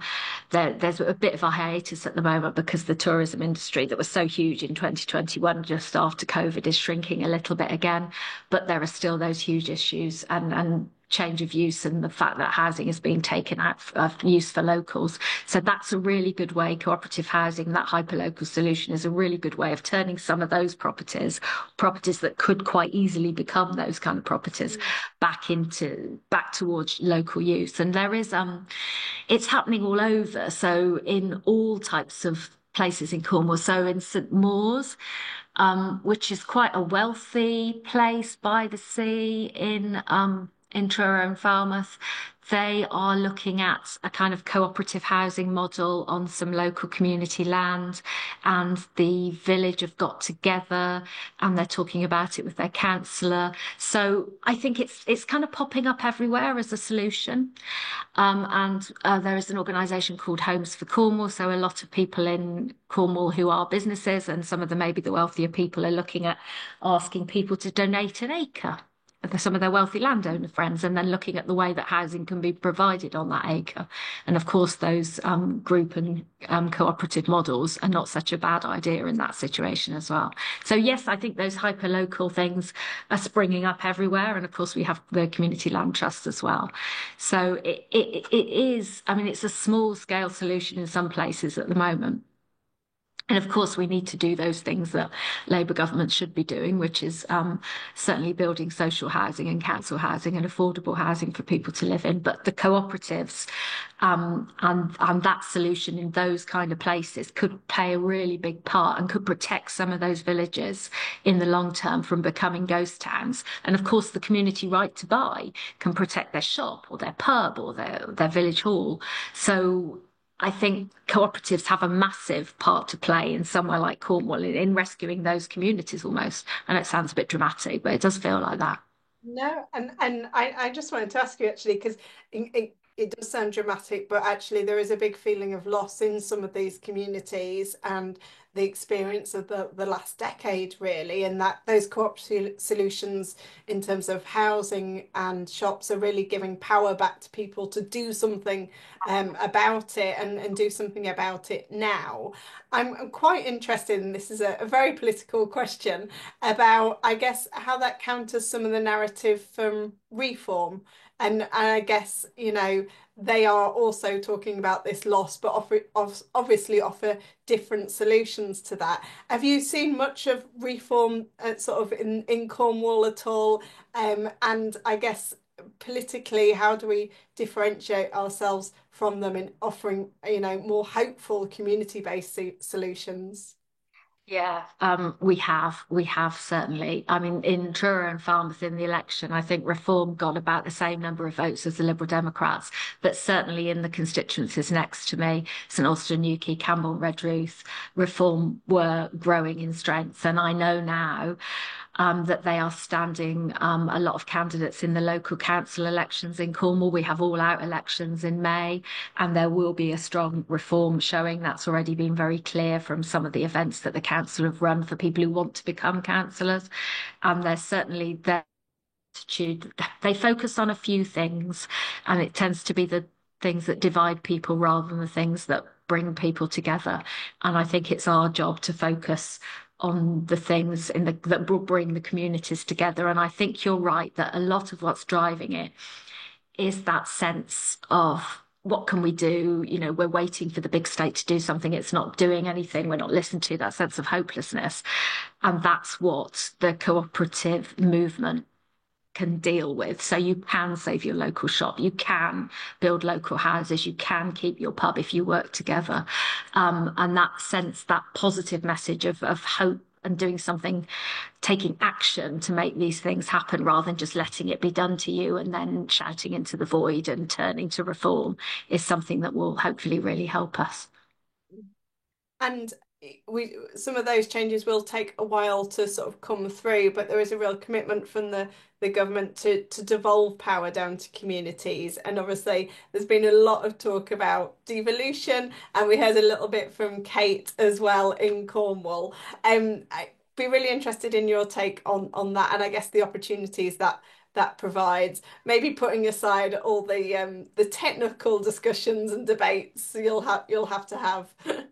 Oh yes, it's always controversial, I think, wherever you are, but in Cornwall, because of our protected national minority status, then it has become more difficult on that level. But devolution as a concept, of course, Cornwall led the way. We had a devolution deal in 2015. We already have the power to franchise our buses, for example. We know what it can do for us. So the white paper sets out themes, the exact what you would get, what investment you would get, what housing deals you would get, that kind of thing isn't 100% clear. But to have more power from the central to the local can only be a good thing. And when you look at some of the things that the potential that Cornwall has that is unfulfilled, so our potential in some, you look at the government's industrial strategy and so many of the strands in that strategy.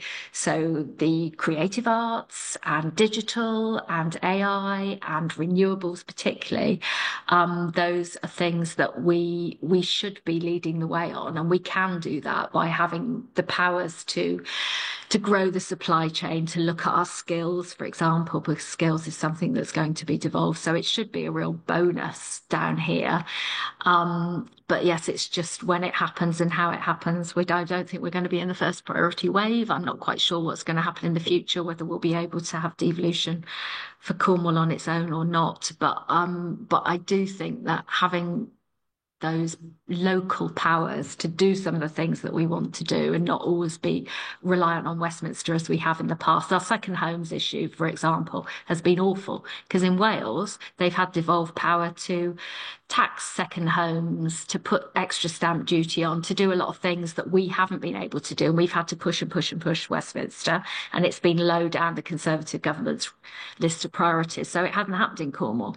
So we've had massive problems with housing, second homes, holiday lets in Cornwall that they've been able to deal with better in Scotland, in Wales, and they've got licensing and registration schemes coming online and that kind of thing. So it is important for places like us that are peripheral, rural, have very particular challenges. So I do hope that, yeah, it's something that by hook or by crook, we do get sooner rather than later, really. And the other thing, I mean, some of the things that are being, for example, that community right to buy, that's a national policy. That's great. But I also, just want to say again, the community ownership fund is shut. So some of those policies, they need to be sort of funded as well. Now, GB Energy with the local power plan. Yeah, that's obviously that there will be support to do that, but we have to make sure that support's there for all those cooperative policies so that when people have the will and try and get them up and running, they do have the funds and the support they can go to make sure that that they can crack on and do these things. So we have to not only give people the power, but give them the support to do it. Absolutely, absolutely, yeah, I think it's really interesting. But we have used a phrase in the past in the Co-op Party is not waiting for Whitehall, and I think that comparison with Wales is quite interesting in that they've been able to go and tackle that issue while you're still, I guess, waiting for that permission to do that going forward. I just wanted to touch on one area that I know you've done a lot on and is a big issue for the Southwest is around the environment and water pollution as well. And if you could just update us, I guess, on what you've done in the first few months on that big issue as well, because we know that was a big issue during the general election and likely still to be a big issue in the forthcoming elections as well. Oh yeah, this is going to be really important. Of course, so we came into government and there were commitments in the manifesto. So Steve Reed very quickly moved to ring fence investment so it couldn't go out to the shareholders and into bonuses. And then I've just sat on the water bill committee actually. So that brought into the law some of the promises we made about banning bonuses when they weren't appropriate, about criminalising some of the positions that were not beforehand, so that bosses could actually go to jail, to focus minds, about that universal monitoring that wasn't in existence before for the emergency overflows as well. So that bill was kind of written quickly and is going through quickly. That's gone through very, very quickly. And off the back of that will be a much bigger water review. So that hopefully, I believe, will be done and dusted by the summer, by June, and whatever comes out of that, we're hoping that because it's John Cunliffe, it's an independent review, the government has indicated that they'll be looking very seriously with a view to accept their recommendations. The one red line is nationalisation. We can't afford nationalisation, but what was interesting being part of the Bill Committee, when the other parties mentioned this, particularly some of the other parties have kind of not-for-profit ownership models that they're thinking about. And of course, there's all different ways of owning water and utilities. The water minister made it clear that nothing apart from actually the immediate buying back nationalisation was off the table. So that was quite interesting to see how the Commission will look at ownership of water as well as regulation, because obviously at the moment we have 4 different regulators. They don't always work together. Ofwat they haven't been as strong and had the teeth that they could have had for funding issues and all sorts of other reasons. So to look at regulation, should we have 4? Should we have fewer? How should regulation be organised? What teeth should it have? and then looking at water companies when they go into special measures as well. So there's a lot of work going on, and I'm really hoping that we've kind of delivered on the manifesto promises, but obviously we need to go a lot further. And there are people like Fergal Sharkey who will always be pushing us to go a lot further, and that's a good thing, to be honest, I think. So this review is going to be absolutely fundamental, and I really want. I mean, I've just done a kind of a feedback workshop session for the NHS 10-year plan. I really want Cornwall, Devon, the Southwest to be feeding into this consultation because water's so fundamental and crucial now. The other thing I do actually, I'm on the EFRA Select Committee, so Environment, Food, Rural Affairs, and we have taken water as one of our 5 inquiry topics. The previous Select Committee had to stop. They were just about to interview Southwest Water actually, and Southern Water when the election happened. So we've taken that up again. So we've interviewed regulators, and now we're looking at speaking to a different water company every month. So we've just done I bet you're looking forward to the Southwest one. just done Southern, and Helena Dollymore, who comes from around the Hastings area, was asking them lots of difficult questions. And when I get Southwest Water, I will be doing the same. So it's a really good committee to be on. It's really relevant to the Southwest, and I feel very fortunate to be on there. And we've got a lot more Labour MPs with rural constituencies now, and coastal constituencies too. So it's a lot of us are on that committee. So we've have skin in the game. Yeah. And can I just ask, you seem to have done an awful lot, Jane, in your first months. Don't seem to have stopped. Can I just ask you what's been your, I guess, your highlight and your low light of being the MP for Truro and Falmouth, and being a co-op MP? And if you want to start with the low, the low, and then we can finish with the high. I suppose the low point in a way is when you get up there to Parliament, you kind of realise how having been a councillor, you are already frustrated by the kind of how difficult it is to pull levers and make things happen. But up there, it's even harder. You're one of 650. There's a huge civil service, and sometimes the rules are very opaque, and the levers that you're meant to pull aren't very clear. And when you pull them, nothing happens. So it can be quite a frustrating place to be from that point of view. And it does take time to get your head around all the rules, and when you can speak and when you can't speak, and when you'll have the most impact, and when not to speak, and when to go for it. So I think some of the rules, the myriad of rules, have been the down point for me. And the highlight. Oh, before we go on to our next session, leave us with a highlight, or maybe something you're looking forward to inspire our members going forward. Yeah, I mean, I'm really there's so much. There was so much and the highlight was the King's speech, to be honest. The highlight was standing at the back of the House of Lords, unable to get through the door, next to Annalise Dodds, and hearing the King talking about some of the things that we really want to do, and using language of a Labour government. And that made me cry. I'll be honest, that made me cry. And a lot of the stuff in the King's speech, and some of those things that we're able to do now, be it nationalised rail, be it the Employment Rights Bill, some of the GB Energy, the local power plan, I'm really excited about, because that's a huge thing in Cornwall as well. Some of the stuff, I mean, I've been going around our town centres, talking to some of our shop workers, and that retail crime, that shoplifting, that assault and abuse, some of the measures we're bringing in to deal with that, and violence against women and girls measures. There's a whole bunch of things. I mean, obviously, the press reports the negatives, but I feel that there's so much to look forward to in this King's speech, and then there will be more. There's so much opportunity, so much good that we can do, and I think we've just got to get our heads down and crack on with it. Brilliant. And that's what we've heard about all of today, just cracking on and getting on with it. And we've heard brilliant examples. So thank you so much, Jane. Thank you for being a co-op MP, and flying the flag for us. Very lucky. in Westminster. And thank you for having a chat as well.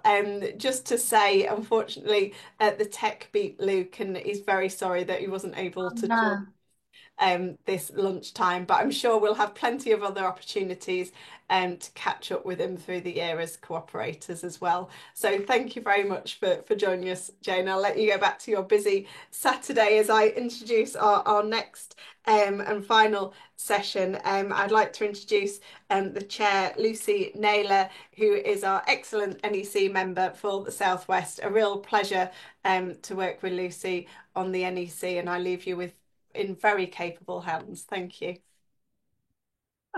How on earth do I follow everything that's gone on today?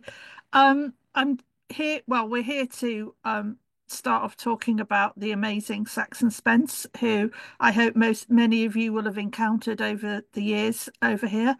Saxon was a huge inspiration to me within the co-op movement, and I'm very happy that we have time to reflect and remember Saxon.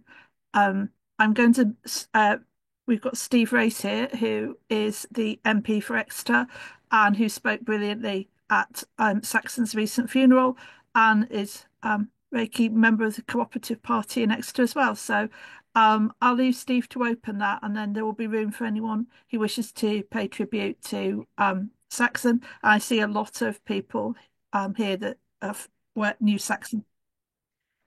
Steve. Great, thank you, Lucy, and it's great to join you all. And usually, when you're giving a eulogy, I think it can be very very sad. But I think giving a eulogy both at Saxon's funeral, speaking at her wake, I think it was a genuine sense that she lived a fantastic and a full life, and it was genuinely a celebration of everything that she had achieved and the person that she was as well. I was really delighted and honoured to be able to give a message from the Prime Minister and the General Secretary of the Labour Party at Saxon's funeral, and I think it's the level of regard with which she was held in the National Party, but in the Cooperative Party as well, that her funeral was, of course, packed out and with people from across the region, which was fantastic to see. MPs from across the region. Luke came and Noah from Cornwall came. We had education leaders from across the city as well. And I think we all know what Saxon delivered and worked on in the Cooperative Party. But I think what I just want to sort of talk about is a little bit about her impact on Exeter and how a woman of small stature but enormous personality has made the lives of thousands of children and young people better through her hard work, and the way that she did it from opposition as a county councillor of a very small Labour group on Devon County Council, who are our education authority. She was one of the driving forces behind making our secondary schools in particular much better in Exeter. So for those who don't know, Exeter's secondary schools used to be pretty bad. They were some of the worst performing state schools in the country up until the sort of mid-2000s.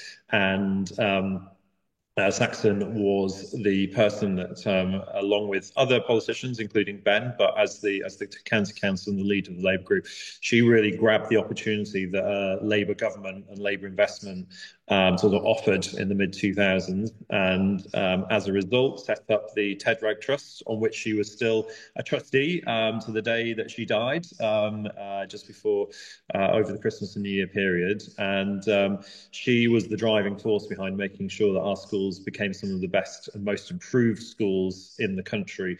And that means, you know, she will never, you know, she got a CBE, which was a fantastic honour for her. But in reality, you know, thousands and thousands of people won't know who she is, and she won't know, and they won't know that she played this role in their lives. But young people in Exeter, since that day onwards, have gone on to have a better education and therefore reach their potential in many more ways than they would otherwise have done because of Saxon. And I think that is one of the finest tributes I think anyone can pay, you know, and one of the finest things you can do in life, if you can sort of, you know, make the lives of people going forward much better from your small role that you can play as an opposition leader on Devon County Council. She could work with people when she wanted to, and she would work with John Hart. who was the Tory leader of Devon County Council, where she needed to, where she wanted to get the best for Exeter and for Exeter's young people. But she was also a brilliant foundational member of the Exeter Labour Party. You know, she was a member of the Labour Party generally for, I think, 79 years. That's right. She joined when she was 16, so she was a member for 79 years, which is incredible in itself. I believe that she was in Westminster Hall when saw Clement Attlee when he first became Prime Minister for the Great Celebration in 1945. And she was a real sort of rock of the Labour Party. And I think she always knew and always and never forgot that the worst day of a Labour government is still better than any day of Tory government. And she was always of the view that we need to be in power. We need to wield that power for the benefit of the country and for the people who need us most. So we will miss her. We will miss her on every meeting that she attended, as she was an avid meeting attender and contributor, and all of her interventions were, again, up until the day she died. I think she was on a co-op regional meeting, wasn't she? Like 6 days, I think. In the week, just 4 days before she died, she was still contributing and still sort of taking part. And I think she is, an inspiration to many people in Exeter, and we will miss her dearly. And it's not, I don't say this in a derogatory manner. It's not because she was nice. It's because she was thoughtful, because she would be robust. She would tell you when she thought you were wrong, but she would have a conversation about that. She was smart, as I like to say. She knew what she wanted to achieve, and she took into account the sort of the difficulties of politics and the way in which you sometimes have to compromise to get as much as you can out of it. But she was always there for us, and she was always there for me, and I know for Ben previously, to have a chat with. He would go to her and the former council leader as his two final sort of people to talk to when he was in a really tricky sort of knot about a policy issue. He would always go and talk to Saxon and see what she thought about it. And I know that he valued her insights and her conversation incredibly. So we will miss her, but not because she's gone, but because of what she gave to us all and the way in which she was so impactful throughout her life. So just wanted to, I was invited to, but very pleased to say a few words about Saxon to this meeting, because I know the vast majority of people on this meeting will have known her, will have worked with her over the years, and it is sad, but I think we can celebrate her life too. Thank you, Steve. And as Steve said, it was for those of you who weren't at the ceremony in the wake, it was an absolute celebration. I must say, back in the Labour rooms, it did start feeling like a party political meeting again, which I think was partly probably what she intended when she instructed it to be held there. I first came across Saxon when she pinned me with a gimlet glare on a meeting. And she's the only woman who could actually stare you down on a Zoom meeting. But she was very fierce and she challenged you, but she was so supportive. And the amount of times that she sent me unsolicited advice or was there when I said, I really need some help on something. And she encourages you to be the best you could be, but also to do things, not just to sit around, but to actually actively live, breathe, co-op and think about cooperative solutions. So she's connected me to so many different organisations. And how many of you have said, oh, I was thinking of something, and she'd go, well, I don't know why you never mutualised the libraries, because I did that in Exeter in like 1980s. And we were like, oh, and mutualised hospital governing boards, and the amount of things that she did. And she was always so constructive and connecting people. And I think that's something as a Southwest that we need to do more of now that Saxon isn't there, connecting everyone, because she knew there was not a lot that got missed by Saxon anywhere. And yeah, and we will miss her greatly. Now, if anybody would like to speak or talk about Saxon, I know a lot of you here. If you pop your hands up, someone, I'm hoping that our tech whizzes will send you the unmute invites. So yeah, brilliant. I think we have Chris. Hi, Chris.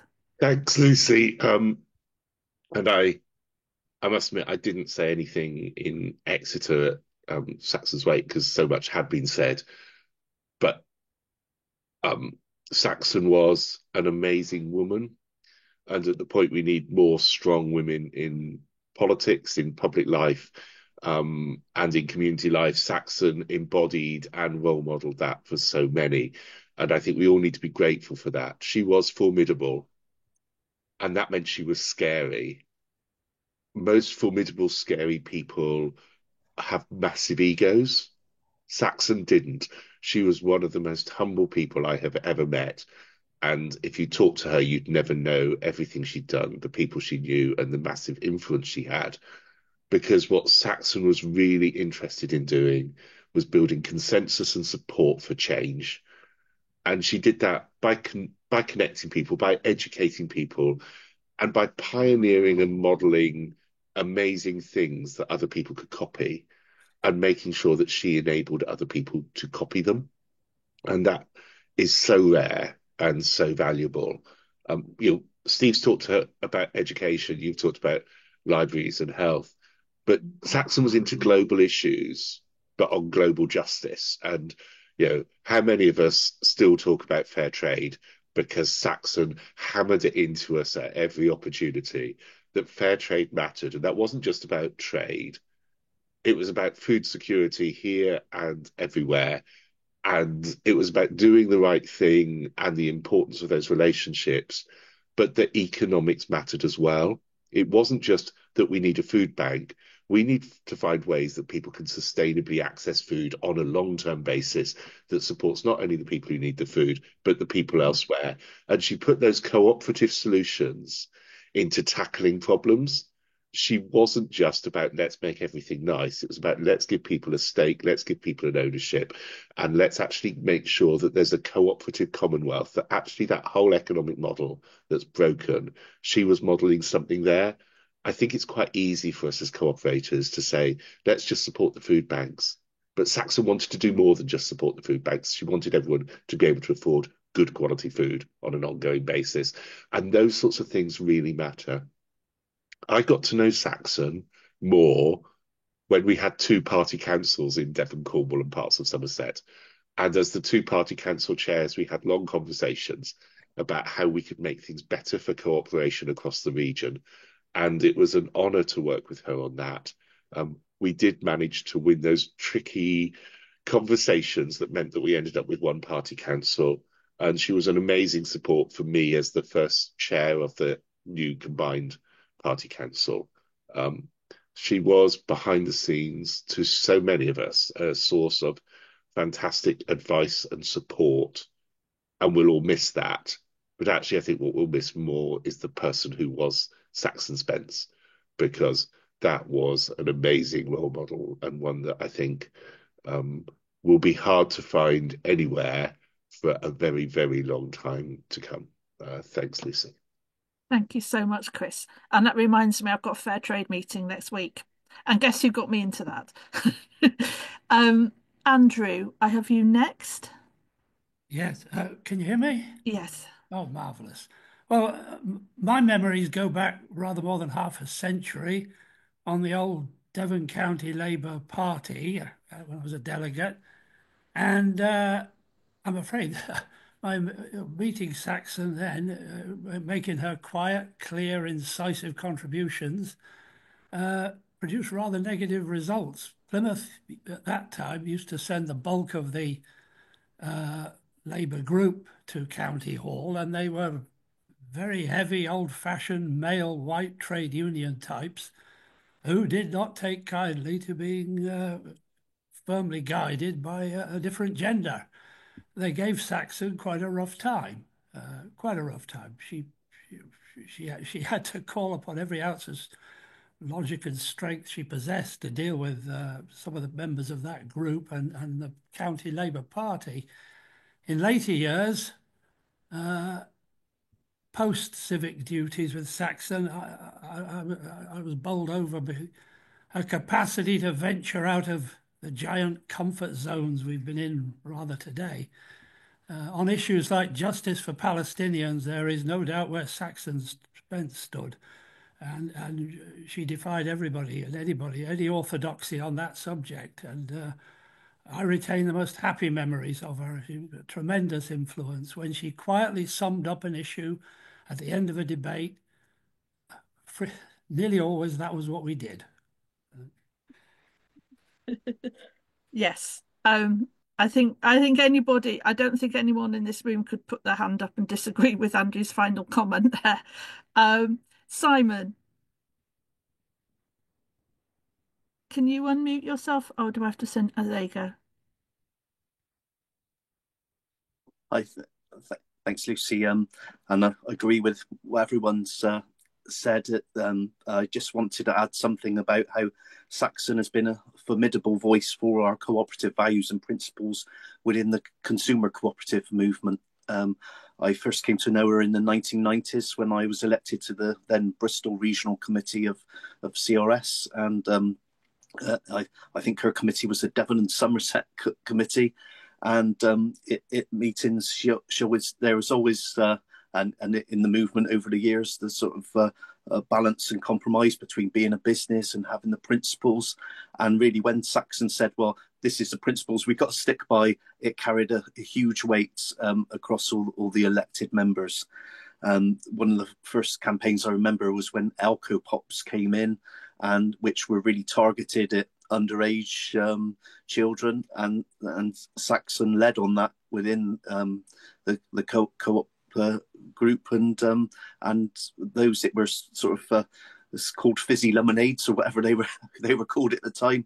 The co-op refused to sell them for a few years when and I think then government got involved in the market, and that campaign was successful. And in recent years, as one of the representatives on the National Members Council from the southwest of the cooperative group, Saxon was the member who contacted me the most. And it was only just probably 2 or 3 weeks before she died, she was in touch with me, and we were trying to get the co-op group to do more fair trade events in Fair Trade Fortnight, and that has changed their guidelines, and hopefully next year there will be more Fair Trade Fortnight events in co-op shops, and that was so.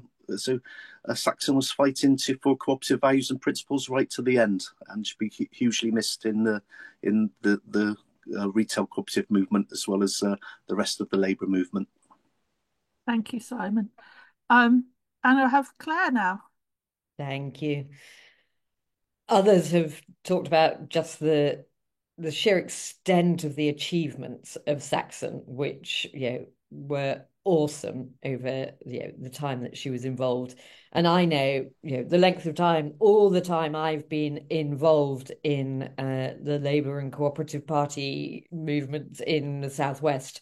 Saxon's just always been there. She's been a figure. She's been a beacon in our movement. But the other thing I just want to highlight is both her generous intellect, and I say generous because she was always put it to the service of the communities that we're there to support, but also her kindness. And doesn't matter what you do in the Labour Party, Saxon would always give you time and kindness, and whether that was as a Labour Party member, whether it was whether you were volunteering at whatever level inside the party, or as an elected representative. And when I was a member of the European Parliament and we were going through the national neuralgia of Brexit, Saxon was always there, always kind and always supportive. And I think it's those personality traits that were what I think I will remember Saxon most for as well. And I dare say everyone on this call will have those memories of Saxon and will hold those memories dearly. Thanks, Lucy. Thank you, Claire. It's so important. I think it's again the common themes that Steve and everyone who was at the service will remember. It's these common themes all came through. Was she challenged you, but she supported you, and she always had that time and energy to give you the support you needed to achieve, and encouragement and the resilience to know that you would get there and could get there. And Andrea. Hi. First of all, thank you to all the speakers. It's been really interesting. Whatever I say about Saxon would be inadequate because of the person that she was. I'll just mention something. When I was mayor, which was in 2022 to 23, she connected me with uh, visitors who are coming from a coffee cooperative in Rwanda, and it was the president and managing director of this huge coffee cooperative in Rwanda. And they were visiting Cornwall, Falmouth, and various places. And I hosted a visit to the Eden Project, which Saxon stepped in and organised with the Devon's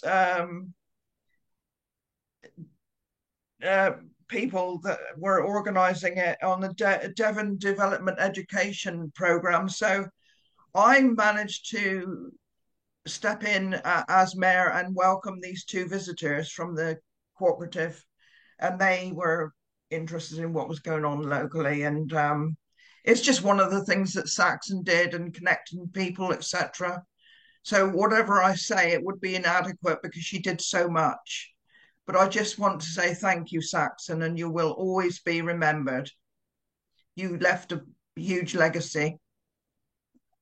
Yes, she most certainly did. And I think, especially in this International Year of the Cooperative, I think it's well worth remembering. And seeing people from across the whole of the Southwest region, we've got to remember not to go back into silos and to stay connected with each other, with the cooperative movement, not just in the Southwest, but outside of it, not just in the UK, but outside.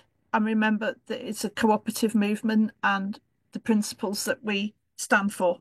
And I think all of us can sit in meetings and probably hear Saxon telling us that when we're in a meeting. So, and we'll remember it. But I think Saxon would have loved today. I think to see a Labour government, and I think, she lived to see getting a Labour government back, and with so many Labour and cooperative MPs, and with cooperative policies and ideals running through the manifesto, the King's Speech, and the Mansion House speech. It was heartwarming, and to see all that work that she'd put in through the dark years coming through, I think is I find it very inspiring in my role. I remember going to a housing meeting with Jane, taking the lead on it, talking about housing in Cornwall and the housing crisis in Cornwall. And I watched it go through Exeter branch, where Saxon steered a very good policy committee about it. I saw it go through Co-op conference. And then when I was elected to NEC, I had the joy 5 weeks later of going to the full NPF, incredibly well briefed by Emma, to put co-op amendments through on the final NPF document. I watched afterwards, I watched the manifesto come out with cooperative policies all through it. And I watched the hard work of the party staff working hard to ensure that the manifesto pledges, there were so many cooperative manifesto pledges that got through. And then, as Jane said, to hear the King's Speech mention Labour values and cooperatives, and to hear so many of you in Parliament saying the word cooperative, and being able to Google Hansard and go and see how many times people say cooperative, but most of all is actually be cooperative, and to see some of these things that we worked on policy at branch level, in workshops locally, coming through in a Labour manifesto and in bills going through Parliament, is, to me, so encouraging, because as Jane said, we're connected to our communities, and the work that we've done with housing, especially Kate's example, it's really important to remember that we can, just starting off from one person, one conversation, we can make that change, because that's what the Cooperative Party is about, and the connections we have and the connections we've built.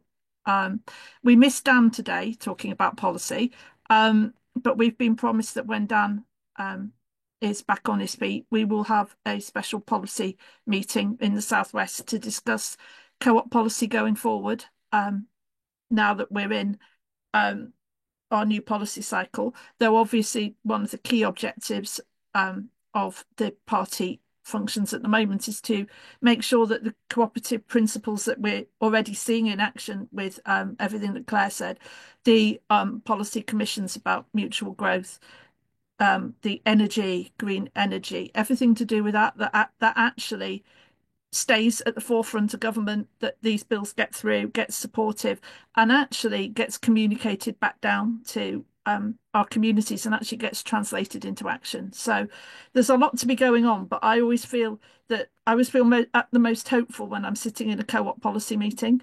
And hopefully I'll be a little less terrified next time I go to an MPF as well. But I think one of the things we have to remember is the achievement. I mean, I've noticed having a police and crime commissioner that's Labour, the huge difference it's making in our community. And I'm obviously from deep Tory Labour land, Lib Dem land, and it's making a huge difference. But we can make changes. I always remember Jane's inspirational work on ethical procurement for pensions in Cornwall. Kate and her the housing, but also I think we have to remember all the work that Saxon did on the food justice and schools, but the brilliant work that Sue Aves did, getting the food justice the motions that we produced, working so hard to get that through in Minority Devon Council, which led to food justice policies across Devon, community fridges, and actually staff dealing with these things. So we can achieve a lot, whether, as we say, when we're in a small minority, hopefully growing in Cornwall, and then we look at the absolute giant achievements that Plymouth. I mean, I'm constantly in awe of what Plymouth do. Bit of an attachment there, but it's absolutely awestruck.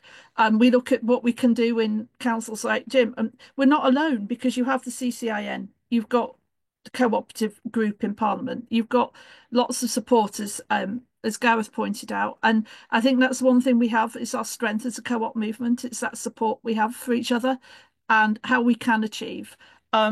So I'm going to wind up now because, as Gareth said, I've got to go and get my tissues ready for the rugby match. But I'm going to issue one challenge to everyone is think of one thing you can do. Just one thing. If you're in a co-op, maybe have a look at other co-ops in your area. If you're a Labour, you can sign up someone else to be a Labour and cooperative councillor. If you into your Labour stuff, get onto your LGCs, get onto being a delegate to your CLPs, go along and you can put cooperative policy ideas into Labour policy motions through your CLP. It's, if you don't like to stand for elected roles, support and campaign for those who do. If you're in a co-op, look at active in your co-op, maybe to go and educate other people about that co-op, or get in touch with other co-ops in your area and see how they can connect. There's so many things we can do, and it's lovely to have so many Labour councillors here, so many Labour and cooperative MPs in Parliament, and to have the largest group of the largest amount. I just love it. All the Labour and cooperative Labour MPs in the Southwest, the largest Labour group. The largest group. It's just very exciting, and so many of you are cooperators and actively, and it is very, very good to see. And I'm hoping everyone who's here, get in touch with your councils, get involved with your councils, and let's hopefully get out campaigning in Cornwall, in Devon. And as Simon's just said, stand for Co-op Group National Members Council, which opens in a few days' time. You see, Saxon that is such a Saxon message, that. So yeah, let's get going, let's get doing. There's lots of campaigning to be done across our region, lots of things to be done, and let's try and get together and meet up and do things. And we have Fair Trade Week soon and some celebrations for International Year of the Cooperative. So keep in touch with the party on Blue Sky Social as well now, thank heavens. And as well as all our different messages, pop along to the Co-op Lives and have a route around our YouTube channel. And you can catch up on lots of different things. So I know our branch, we ask people to watch back certain elements of meetings, and online, and then we all talk about how we can apply it. So there's lots of different things to do. And thank you everyone for coming along. And as usual, thank you to the absolutely brilliant staff team for putting this all together, organising everything. And here's to more cooperation and lots of things to do in 2025. Well done.